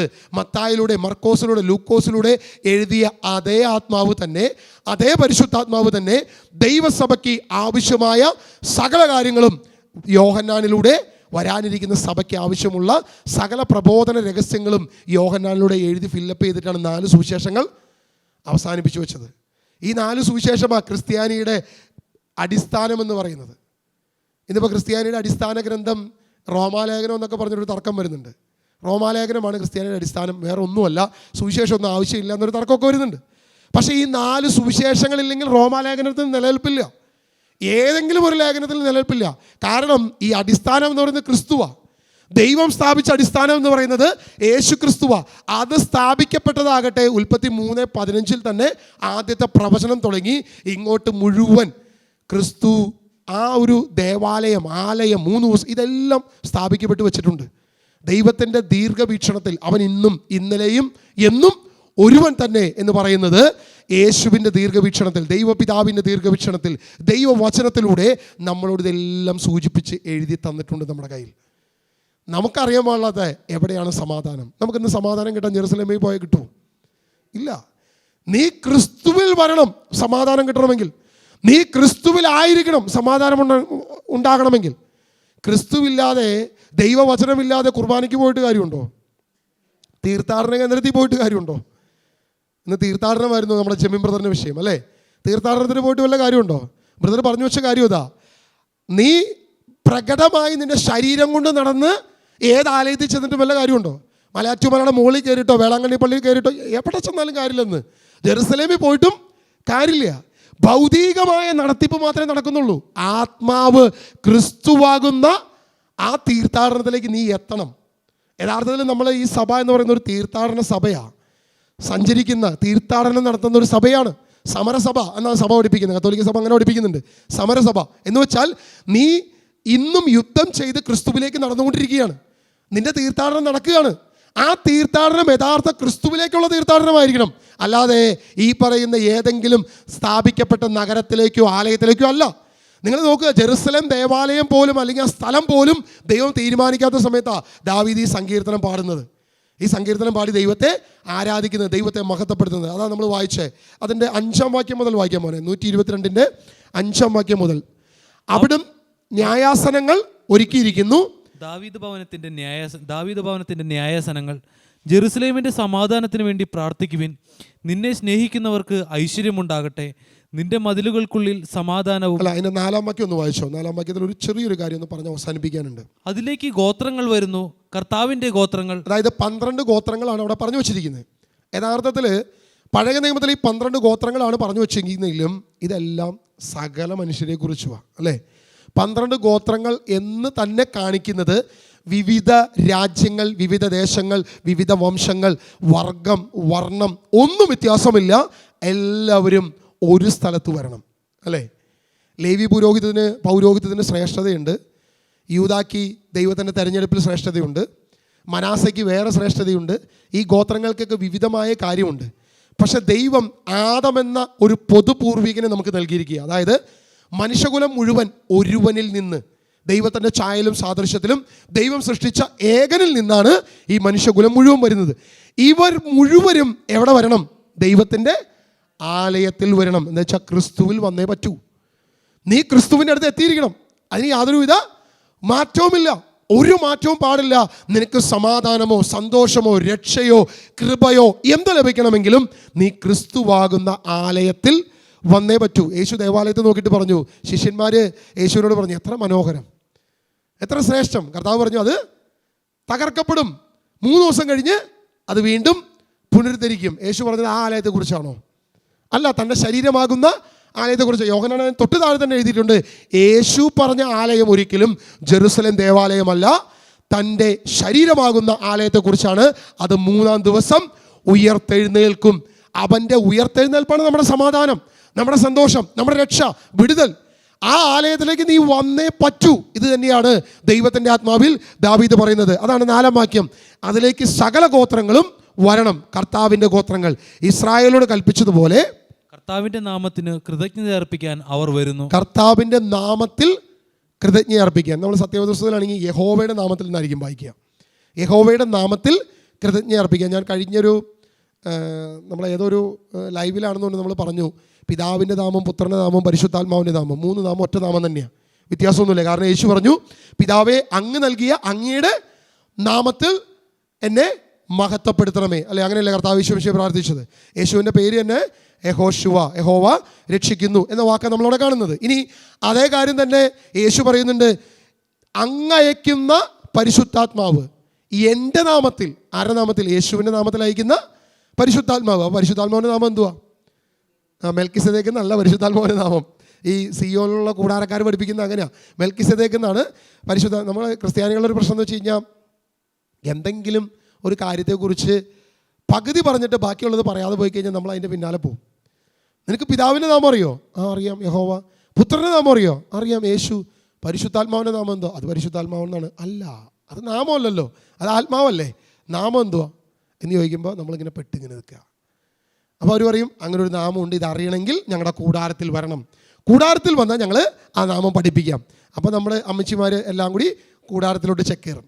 ഇത് അവർക്കറിയാം, ആ ട്രിക്ക് അവർക്കറിയാം. അതുകൊണ്ടാണ് അവർ ആ ഒരു ഐഡിയ ഉപയോഗിക്കുന്നത്. ദൈവവചനം വ്യക്തമായിട്ട് പറയുന്നത്, യേശുവാണ് സാക്ഷ്യപ്പെടുത്തിയത്. എന്ത്? എൻ്റെ നാമത്തിൽ പിതാവ് അയക്കുന്ന പരിശുദ്ധാത്മാവ്. അപ്പോൾ പരിശുദ്ധാത്മാവിൻ്റെ നാമം എന്തോന്നാ യേശു പറഞ്ഞേ? യേശു തന്നെയാണ്. അതായത് ഇവിടെ നമ്മൾ സങ്കീർത്തനം 122-ന്റെ 4 കാണുന്നത് കർത്താവിൻ്റെ നാമത്തിൽ കൃതജ്ഞ അർപ്പിക്കുവിൻ. അതേത് നാമമാണ്? പിതാവിൻ്റെ, പുത്രൻ്റെ, പരിശുദ്ധാത്മാവിൻ്റെ. കാരണം ഈ 3 നാമവും ഏകനാമമാണ്. യേശു എന്ന നാമത്തിലാണ്, അല്ലെങ്കിൽ യഹോശുവ എന്ന നാമത്തിൽ, യഹോവ എന്ന നാമത്തിൽ. ഇത് നാമം ഒറ്റ നാമമേ ഉള്ളൂ. ഈ ഒരൊറ്റ നാമത്തിനാണ് നമ്മൾ എന്ത് ചെയ്യുന്നത്? കൃതജ്ഞ അർപ്പിക്കുന്നത്, കൃതജ്ഞ അർപ്പിക്കേണ്ടത്. ആ നാമത്തെക്കുറിച്ച് തന്നെയാണ് സങ്കീർത്തകനായ ദാവീദ് പോലും സ്തുതി പാടുന്നത്. നിങ്ങളെല്ലാം വന്നു ചേരേണ്ടത് ഈ നാമത്തിൻ്റെ അകത്ത് തന്നെയാണെന്ന് കർത്താവ് പറഞ്ഞു വെക്കുക. ഹല്ലേലൂയ. യേശുവേ ആരാധന, യേശുവേ ആരാധന, യേശുവേ ആരാധന. അതായത് ഒരു ആലയം പോലും ഇല്ലാത്ത സമയത്ത് ഒരാലയം പണിയുമെന്നും ആ ആലയത്തിൻ്റെ തീഷ്ണതയെക്കുറിച്ചും ആ ആലയത്തിൻ്റെ മഹത്വത്തെക്കുറിച്ചുമെല്ലാം ദാവീദ് പറയുമ്പോൾ തൻ്റെ മകനിലൂടെ സൃഷ്ടിക്കപ്പെടുന്ന ആ ആലയത്തെക്കുറിച്ച് മാത്രമല്ല അവിടെ പറഞ്ഞു വയ്ക്കുന്നത്. കാരണം അങ്ങനെ ആയിരുന്നെങ്കിൽ 3 പ്രാവശ്യം ആ ആലയം തകർക്കപ്പെടേണ്ട യാതൊരു കാര്യമില്ല. സെറുബാബേൽ വീണ്ടും പണിയുകയും നമ്മുടെ സൈറസ് രാജാവിൻ്റെ കൽപ്പന പ്രകാരം പിന്നെ പണിയുകയും വീണ്ടും ഹെറോദോസിൻ്റെ കാലത്ത് വീണ്ടും അത് പുതുക്കി പണിയുകയും ചെയ്യേണ്ട, അങ്ങനെ 3 പ്രാവശ്യം സോളമൻ പണിത ആലയം തകർക്കപ്പെടുകയും പിന്നെയും അത് പുനരുദ്ധരിക്കപ്പെടുകയും ചെയ്തു. ഇന്ന് ആലയമുണ്ടോ? ഇന്ന് ആലയമില്ല. ആ ആലയത്തിൻ്റെ കല്ല് ശേഷിക്കപ്പെടാതെ സകലതും അവശേഷിച്ചു. ആകെയുള്ളത് പട്ടണവാതിൽക്കലുള്ള പുറംമതിൽ മാത്രമേ ഉള്ളൂ. ആ വാള്, ജെറുസലേം വാൾ എന്ന് പറയുന്ന ആ വിലാപം അതിൽ മാത്രമേ ഇന്ന് ആകെ അവശേഷിക്കുന്നുള്ളൂ. ബാക്കിയൊന്നുമില്ല. അതിൻ്റെ അകത്തേക്ക് ഇപ്പോൾ കഴിഞ്ഞ ദിവസം ജെറുസലേം പ്രവേശിച്ചു. പലരും അതിൻ്റെ അകത്ത് കയറി ആരാധന നടത്തിയെന്നൊരു വാർത്തയുണ്ട് നമുക്ക്. ഇപ്പോൾ ഈ ദിവസങ്ങളിൽ ഒരുപാട് വാർത്തകളുണ്ട്. ഇസ്രായേൽ തൻ്റെ ആലയം പുതുക്കി പണിയാൻ പോകുന്നു. ദൈവത്തിൻ്റെ രാജ്യമായ ആ ഇസ്രായേലിൻ്റെ തലസ്ഥാനം കഴിഞ്ഞ കുറേ കാലം ടെല്ലവീവ് ആയിരുന്നു, അല്ലേ? ഇപ്പം ടെല്ലവീവാണ് ജെറുസലേമിൻ്റെ തലസ്ഥാനം, ഇസ്രായേലിൻ്റെ തലസ്ഥാനം അല്ല, ജെറുസലേമാണ്. ജെറുസലേം ഇസ്രായേലിൻ്റെ തലസ്ഥാനം എന്ന് പ്രഖ്യാപിച്ചവർ. ഇങ്ങനെ പല മാറ്റങ്ങളോട് സംഭവിക്കുന്നുണ്ട്. അത്തിമരം പൂക്കുന്നു, അത്തിമരം തളിർക്കുന്നു.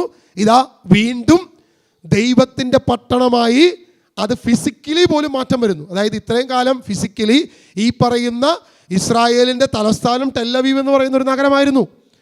നമ്മുടെ ഇപ്പോൾ ഇന്ത്യയുടെ തലസ്ഥാനം ഡൽഹി പോലെ. എന്താണ് ഈ തലസ്ഥാനം എന്ന് പറയുന്ന വാക്കിൻ്റെ അർത്ഥം? എന്തുവാ? ഭരണസിരാ കേന്ദ്രം, അല്ലേ? അവിടെ നിന്നാണ് ഭരണം നടത്തുന്നത്. അവിടേക്കാണ് എല്ലാവരും ഒരു ആവശ്യത്തിന് വരേണ്ടത്. എല്ലാവരുടെയും ആശ്വാസം, എല്ലാവരുടെയും സമാധാനം, എല്ലാവർക്കും എല്ലാ കാര്യത്തിനും വന്നു ചേരേണ്ട സ്ഥലം ഇതാണ്. ഈ കഴിഞ്ഞ കാലം വരെ ജെറുസലേം ആയിരുന്നില്ല, ടെല്ലവീവ് ആയിരുന്നു ഇസ്രായേലിലെ തലസ്ഥാനം. എന്നാൽ ഈ കഴിഞ്ഞ 2 വർഷം മുമ്പ് അല്ല, അത് ജെറുസലേം തന്നെയാണെന്ന് പ്രഖ്യാപിച്ചു. ട്രംപാണ് പ്രഖ്യാപിച്ചത്. കഴിഞ്ഞ ഭരണത്തിലാണെന്ന് എനിക്ക് തോന്നുന്നു. ആരോ എന്തായാലും പ്രഖ്യാപിച്ച എൻ്റെ ഓർമ്മയിലുണ്ട്. ട്രംപാണ് പ്രഖ്യാപിച്ചത്. എനിക്ക് തോന്നുന്നു കഴിഞ്ഞ ഭരണത്തിലാണെന്ന് തോന്നുന്നു. കഴിഞ്ഞ ട്രംപിൻ്റെ ഭരണത്തിലാണ് ജെറുസലേം തലസ്ഥാനമായൊരു പ്രഖ്യാപിച്ചു. ഇതിനൊക്കെ ഒരു സൂചനയുണ്ട്. അതായത് നമ്മൾ നോക്കുമ്പോൾ കാര്യം ശരിയായി. 122 സങ്കീർത്തനത്തിൽ കർത്താവിൻ്റെ ആലയത്തിലേക്ക് നമുക്ക് പോകാമെന്നും പറഞ്ഞപ്പോൾ അവർ സന്തോഷിച്ചു. ജെറുസലേമിൻ്റെ ആ കവാടം, നഗരം എന്ന അതിന് 3-ാം വാക്യം ശ്രദ്ധിച്ചോ, നന്നായി പണിതിടക്കിയ നഗരമാണ് ജെറുസലേം. നന്നായി പണിതിടക്കിയ നഗരം, അങ്ങനെ പറഞ്ഞിരിക്കുന്നത്. ആ നഗരത്തെക്കുറിച്ച് പറഞ്ഞിരിക്കുന്നത് പണിതിടക്കിയ നഗരം. ആ നഗരത്തിൻ്റെ ഫിസിക്കൽ സംഭവം പോലും ഇതാ പൂർത്തീകരിക്കപ്പെട്ടു.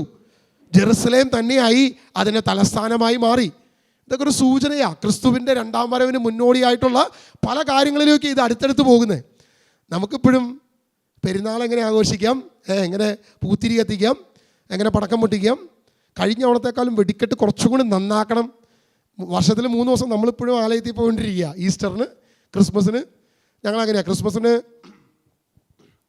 അതായത് കഴിഞ്ഞ വർഷം CMLകാരാണ് ചെറുപുഷ്പ മിഷൻ ലീഗ്, CMLകാരാണ് പുൽക്കൂടുണ്ടാക്കിയെങ്കിൽ അടുത്ത വർഷം ഈസ്റ്ററിന് അതിനേക്കാൾ വലിയ ടാബ്ലോ വെച്ച് അവരെ പൊട്ടിക്കണം.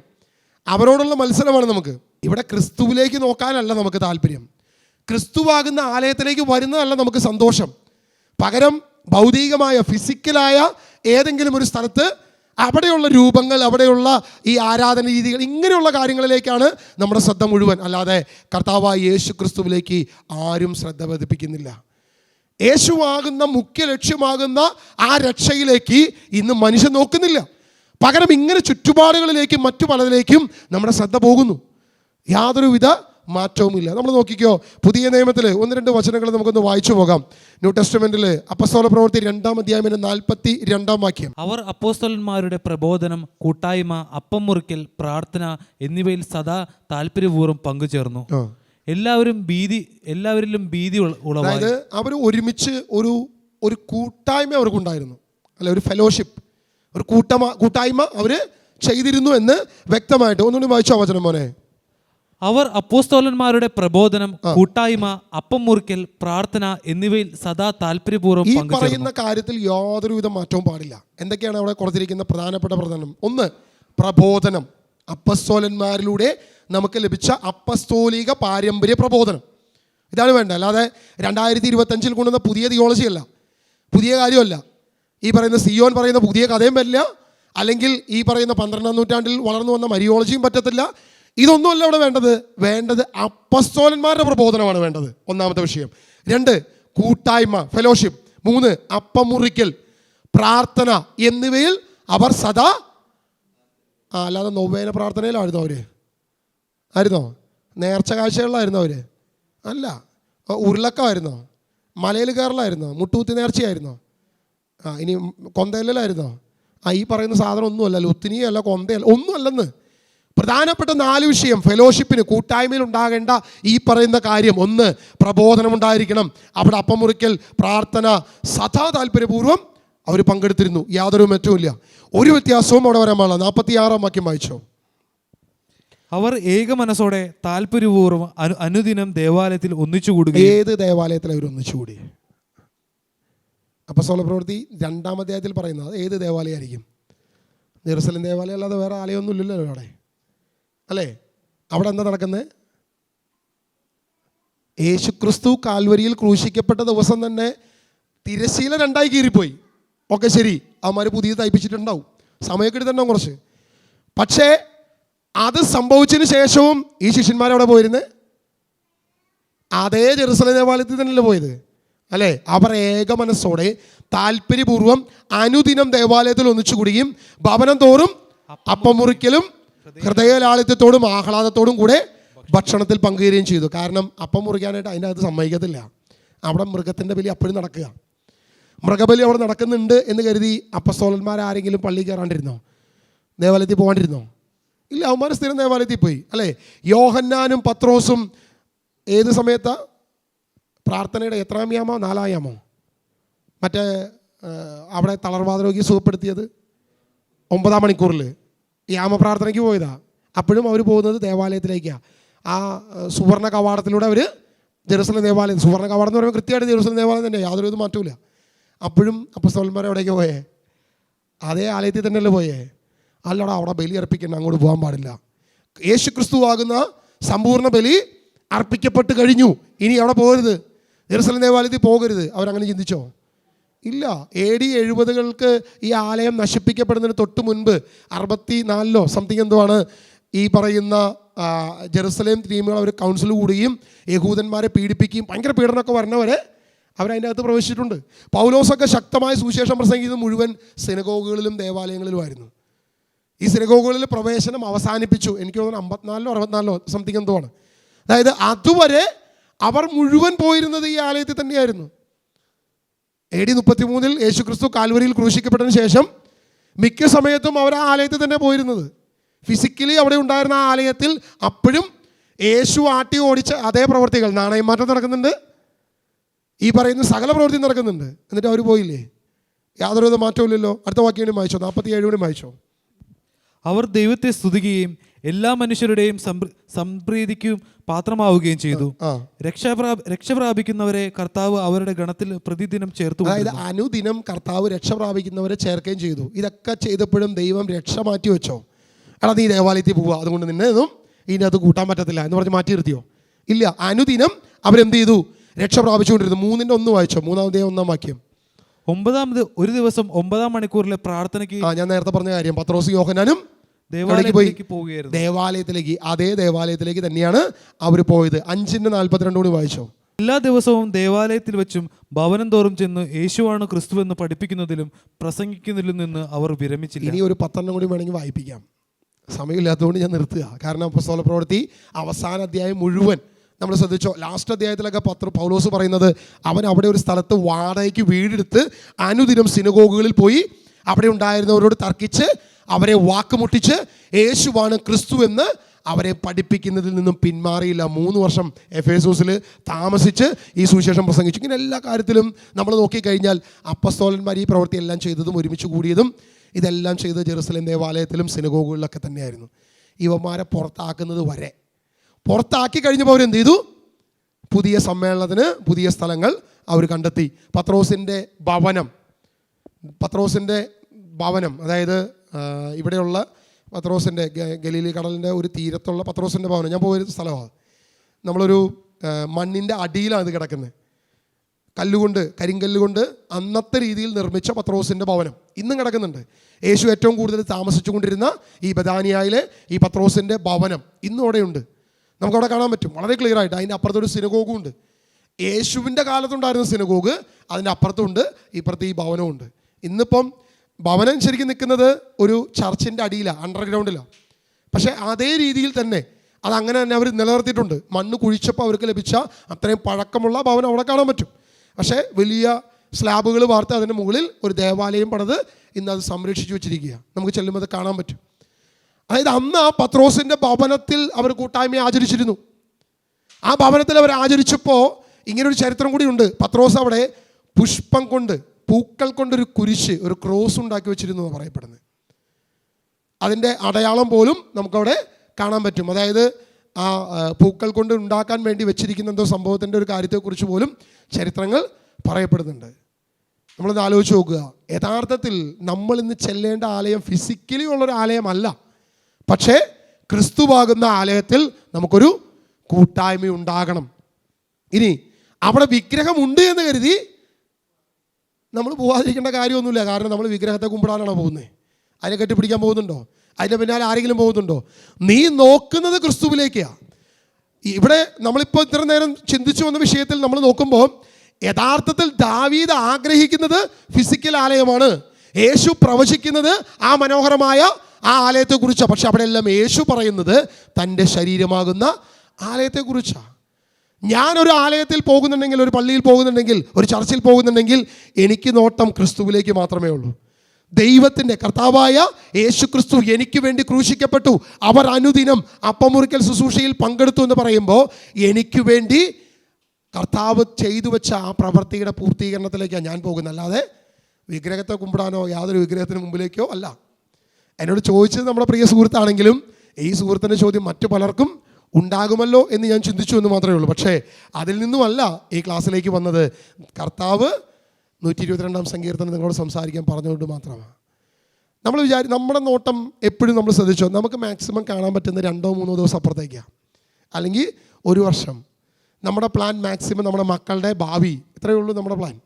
കർത്താവിൻ്റെ പ്ലാനും പദ്ധതിയും ഉൽപ്പത്തി 3:15 മുതൽ തുടങ്ങി 2000 വർഷവും 4000 വർഷവും 6000 വർഷവും എത്ര വർഷം കഴിഞ്ഞിട്ടും അതെന്ത് ചെയ്തിട്ടില്ല, അതിങ്ങനെ സഞ്ചരിച്ചു കൊണ്ടേയിരിക്കുക. അതിൻ്റെ പൂർത്തീകരണത്തിലേക്കാണ് നമ്മൾ പോകുന്നത്. ക്രിസ്തു കാൽവരിയിൽ സകലതും പൂർത്തീകരിച്ചു. പക്ഷേ നീ ആ ക്രിസ്തുവിലേക്ക് നോക്കുന്നുണ്ടോ? നീ ആ ക്രിസ്തുവിലേക്ക് എത്തുന്നുണ്ടോ? ക്രിസ്തുവാകുന്ന സമാധാനത്തിൻ്റെ ശാലോമാകുന്ന ആ നഗരത്തിലേക്ക്, ആ ആലയത്തിലേക്ക് നീ എത്തുന്നുണ്ടോ എന്ന് ദൈവപിതാവ് നമ്മളെ നോക്കുക. ഹല്ലേലൂയ, യേശുവേ ആരാധന, യേശുവേ ആരാധന. ഹെബ്രായ ലേഖനം 10:20 മുതൽ വാക്യങ്ങൾ നമ്മൾ വായിച്ച് ഇത് അവസാനിപ്പിക്കുക. ഹെബ്രായ ലേഖനം 10-ാം അധ്യായം 20 മുതൽ നമുക്ക് വാക്യങ്ങളൊന്ന് വായിക്കാം. എന്തെന്നാൽ തൻ്റെ ശരീരമാകുന്ന വിധിയിലൂടെ അവൻ നമുക്കായി നവീനവും സജീവവുമായ ഒരു പാത തുറന്നു തന്നിരിക്കുന്നു. അതായത് യേശുവിൻ്റെ വിശുദ്ധ ആലയത്തെക്കുറിച്ച് 19 മുതൽ വായിച്ചോ. എൻ്റെ സഹോദരരെ, യേശു ക്രിസ്തുവിൻ്റെ രക്തം മൂലം വിശുദ്ധ സ്ഥലത്തേക്ക് പ്രവേശിക്കാൻ നമുക്ക് മനോധൈര്യമുണ്ട്. അതായത് അന്ന് വരെ ജെറുസലേം ആലയത്തിൻ്റെ മുൻപിൽ ആ വാഗ്ദാന പേടകത്തിൻ്റെ അകത്തോട്ടൊന്നും ചെല്ലാൻ ഒരാൾക്കും അനുവാദം ഉണ്ടായിരുന്നില്ല. ഒരൊറ്റ വ്യക്തിക്ക് പോലും അതിലേക്ക് നോക്കാൻ പോലും, പ്രധാന പുരോഹിതനല്ലാതെ സമാഗമന കൂടാരത്തിൻ്റെ അകത്ത് ഈ പറയുന്ന പ്രധാനപ്പെട്ട കർത്താവിൻ്റെ ഈ പറയുന്ന ബലിപീഠത്തിൻ്റെ അകത്തോട്ട് ഒരാൾക്ക് പോലും എത്തി നോക്കാൻ പോലും അവകാശമില്ല. അവിടെയാണ് വചനം പറയുന്നത്, യേശു ക്രിസ്തുവിൻ്റെ രക്തം മൂലം വിശുദ്ധ സ്ഥലത്തേക്ക് പ്രവേശിക്കാൻ നമുക്ക് മനോധൈര്യമുണ്ട്. എന്തെന്നാൽ തൻ്റെ ശരീരമാകുന്ന വിരിയിലൂടെ അവൻ നമുക്കായി നവീനവും സജീവവുമായ ഒരു പാത തുറന്നു തന്നിരിക്കുന്നു. ദൈവഭവനത്തിൻ്റെ മേൽനോട്ടക്കാരായി നമുക്കൊരു മഹാപുരോഹിതനുണ്ട്. അതിനാൽ വിശ്വാസത്തിൻ്റെ ഉറപ്പുള്ള സത്യഹൃദയത്തോടെ നമുക്ക് അടുത്തു ചെല്ലാം. ഇതിന് ദുഷ്ടമനസാക്ഷിയിൽ നിന്നും നമ്മുടെ ഹൃദയത്തെ വെടിപ്പാക്കുകയും ശരീരം ശുദ്ധജലത്താൽ കഴുകുകയും വേണം. അതായത് ഇവിടേക്ക് പോകുമ്പോൾ നിൻ്റെ കൈ വീശി പോകരുതെന്ന് അപ്പുറത്ത് പറഞ്ഞ കാര്യമല്ല. നീ പോകേണ്ടത് നിൻ്റെ മനസ്സ് ശുദ്ധീകരിച്ച് സ്വന്തം സഹോദരനോട് എന്തെങ്കിലും വൈരാഗ്യമുണ്ടെങ്കിൽ അത് മാറ്റി എല്ലാ വിദ്വേഷവും വൈരാഗ്യവും വെറുപ്പും ഉപേക്ഷിച്ച് സ്നേഹത്തോടെ ജീവിക്കുന്ന ദൈവത്തിൻ്റെ സന്നിധിയിലേക്ക് നല്ല കാര്യങ്ങൾ ചെയ്യുന്നതിനും പരസ്പരം പ്രോത്സാഹിപ്പിച്ച് എങ്ങനെ എന്തു ചെയ്യാൻ കഴിയുമെന്ന് കരുതി നിങ്ങൾ എന്ത് ചെയ്യണം? യേശുവിൻ്റെ അടുത്തേക്ക് ചെല്ലണം. എന്നിട്ട് പറയാം 25-ാം വാക്യം, അത് വളരെ പ്രധാനപ്പെട്ട വാക്യമാണ്. നിങ്ങൾ ആ വാക്യം ഒന്ന് വായിച്ചോ. 25-ാം വാക്യം എല്ലാവരും വായിച്ചോ. ചിലർ സാധാരണയായി ചെയ്യാറുള്ളത് പോലെ നമ്മുടെ സഭായോഗങ്ങൾ നാം ഉപേക്ഷിക്കരുത്. ചിലർ സാധാരണ ചെയ്യാറുള്ളത് പോലെ നിങ്ങളുടെ സഭായോഗങ്ങൾ നാം എന്ത് ചെയ്യരുത്? ഉപേക്ഷിക്കരുത്. മാത്രമല്ല ആ ദിനം അടുത്തു വരുന്നത് കാണുമ്പോൾ നിങ്ങൾ പരസ്പരം കൂടുതൽ പ്രോത്സാഹിപ്പിക്കുകയും വേണം. അതായത് ഇന്ന ദിവസം നമ്മുടെ പ്രാർത്ഥനയുണ്ട്, ഇന്ന ദിവസം നമ്മുടെ ആരാധനയുണ്ട്, അവിടെ വചന ശുശ്രൂഷയുണ്ട്. ഇവിടെ നിങ്ങൾ ശ്രദ്ധിക്കണം, ഈ പറയുന്ന കാര്യത്തിൽ നിങ്ങൾ യാതൊരു വിധത്തിലും, നമ്മളിവിടെ ആരാധനയും പ്രാർത്ഥനയും വചന ശുശ്രൂഷയും മാത്രമേ ഉള്ളൂ, അപ്പം മുറുകൽ ശുശ്രൂഷ ഇല്ല. അപ്പസ്തലന്മാർ എന്ത് ചെയ്തിരുന്നത്? അവർ അനുദിനം അപ്പം മുറിക്കൽ ശുശ്രൂഷയിലും കൂടെ അവർ പങ്കെടുത്തിരുന്നു. അത് വ്യക്തമായിട്ട് കാണുന്നുണ്ട്. അപ്പോൾ അതും നമ്മൾ ഉപേക്ഷിക്കാൻ പാടില്ല എന്ന് ദൈവവചനം നമ്മളെ പഠിപ്പിക്കുക. നിങ്ങൾ സാധാരണ ചെയ്യാറുള്ളത് പോലെ സഭായോഗങ്ങൾ ഉപേക്ഷിക്കരുത്. നിങ്ങളുടെ സഭായോഗത്തിൽ അപ്പം മുറിക്കൽ ശുശ്രൂഷ ഉണ്ടെങ്കിൽ ഓക്കെ, ഇല്ലെങ്കിൽ നീ നിൻ്റെ ചർച്ചിൽ പോയിക്കോണം. അവിടെ യേശുക്രിസ്തുവിൻ്റെ ശരീരരക്തങ്ങൾ സ്വീകരിച്ചേ മതിയാകൂ. യാതൊരുവിധ വ്യതിയാനവും ഇല്ല. കർത്താവിൻ്റെ ശരീരം നിൻ്റെ ഉള്ളിലോട്ട് വന്നേ പറ്റൂ.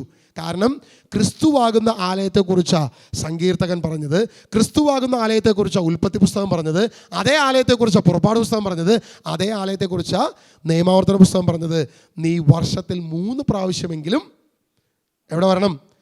ദൈവത്തിൻ്റെ ആലയത്തിൽ വന്നു കൊള്ളണമെന്ന് പറഞ്ഞു വെച്ചിരിക്കുന്നത്. ഹല്ലേലൂയ. നമുക്കിപ്പോൾ വല്ല താല്പര്യമുണ്ടോ ഇതിനകത്തൊക്കെ? ഞാൻ പറഞ്ഞ പെരുന്നാൾ ദിവസം പിന്നെ പള്ളിയുടെ അകത്ത് കയറി ചരിത്രം പോലും ഉണ്ടാകത്തില്ല. കാരണം എത്ര മാട്ടക്കടക്കാരുണ്ട്, എത്ര മറ്റേ കടയുണ്ട്, ഐസ്ക്രീം കട എത്ര പേരുണ്ട്, ചണ്ടമേളക്കാരൻ എങ്ങനെയുണ്ട്, ബാൻഡ് സെറ്റുകാരൻ കൊള്ളാമോ എന്നുള്ളതിനെക്കുറിച്ചുള്ള ആകുലതയായിരിക്കും നമുക്ക്. ദേവാലയത്തിൻ്റെ അകത്ത് ആര് കയറുന്നു? ഒരുത്തം പോലും കയറുന്നുണ്ടാവില്ല. നേരത്തെ പറഞ്ഞു, ശരിയാ, 3 ദിവസം കൃത്യമായി പള്ളിയിൽ വരുന്നൊരു കത്തോലിക്കരാ, ചടങ്ങ് ക്രിസ്ത്യാനികൾ, ഇത്രേ ഉള്ളൂ. അതിൻ്റെ അപ്പുറത്തോട്ട് വേറെ ഒന്നും ഉണ്ടാവില്ല. വന്നാ വന്നു, നിന്നാ നിന്നു. യഥാർത്ഥ ക്രിസ്തു ആഗ്രഹിച്ച കാര്യത്തിലേക്ക് നമ്മൾ എത്തുന്നുണ്ടോ എന്ന് നമ്മൾ തന്നെ ചിന്തിക്കണം. ഹല്ലേലൂയ. യേശുവേ ആരാധന, യേശുവേ ആരാധന. ചിലർ സാധാരണ ചെയ്യാറുള്ളത് പോലെ നമ്മുടെ സഭായോഗങ്ങൾ നിങ്ങൾ ഉപേക്ഷിക്കരുത്. ഇത് അപ്പസ്തോലൻ നമ്മളെ പഠിപ്പിച്ചു വെച്ചിരിക്കുന്ന കാര്യം.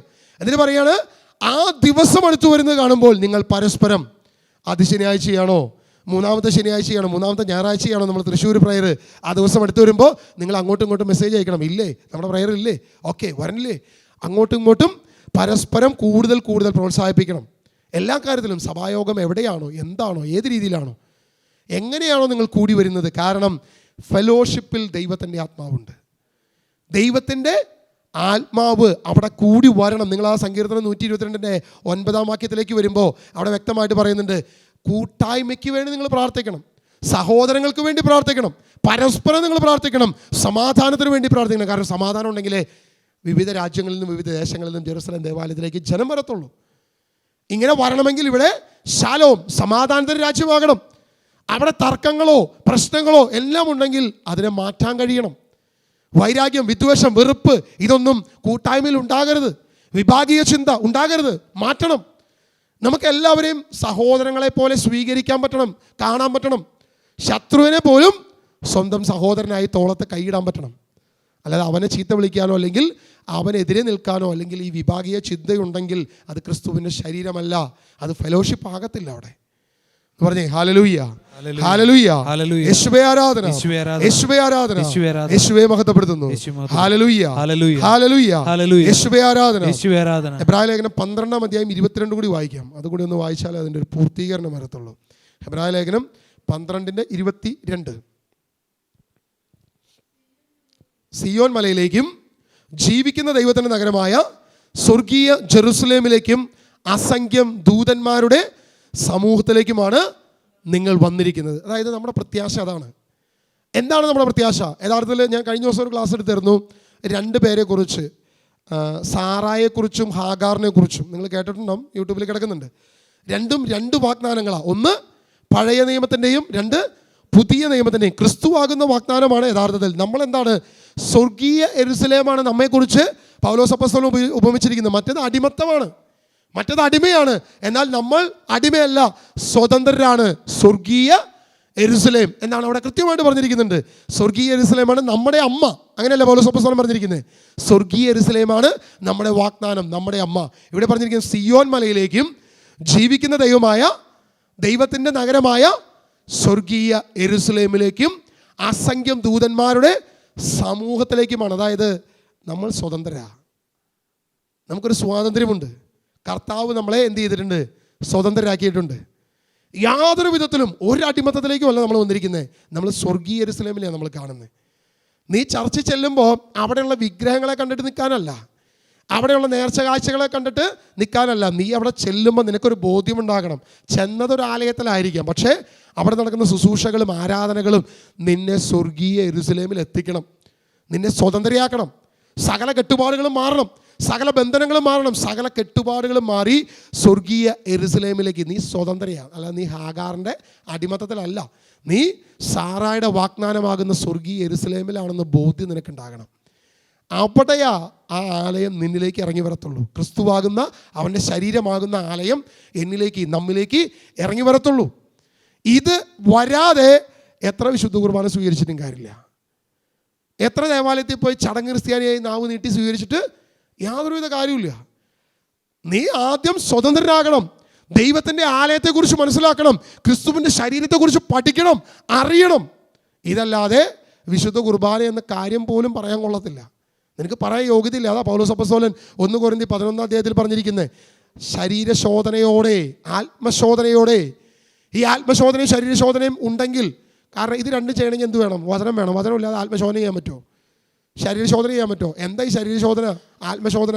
സ്വന്തം സഹോദരൻ നിന്നോട് എന്തെങ്കിലും വെറുപ്പുണ്ടെങ്കിൽ നീ ബലിവസ്തുവോടെ വെച്ചിട്ട് അപ്പോൾ ആ വചനം നീ ചിന്തിക്കണം. ആ ആത്മാവ് നിന്നിൽ വേണം, ആ വചനം നിന്നെ കഴുകണം, ആ വചനം നിന്നെ വിശുദ്ധീകരിക്കുമ്പോഴാണ് അവിടെ ഒരു ആത്മശോധന നടക്കുന്നത്.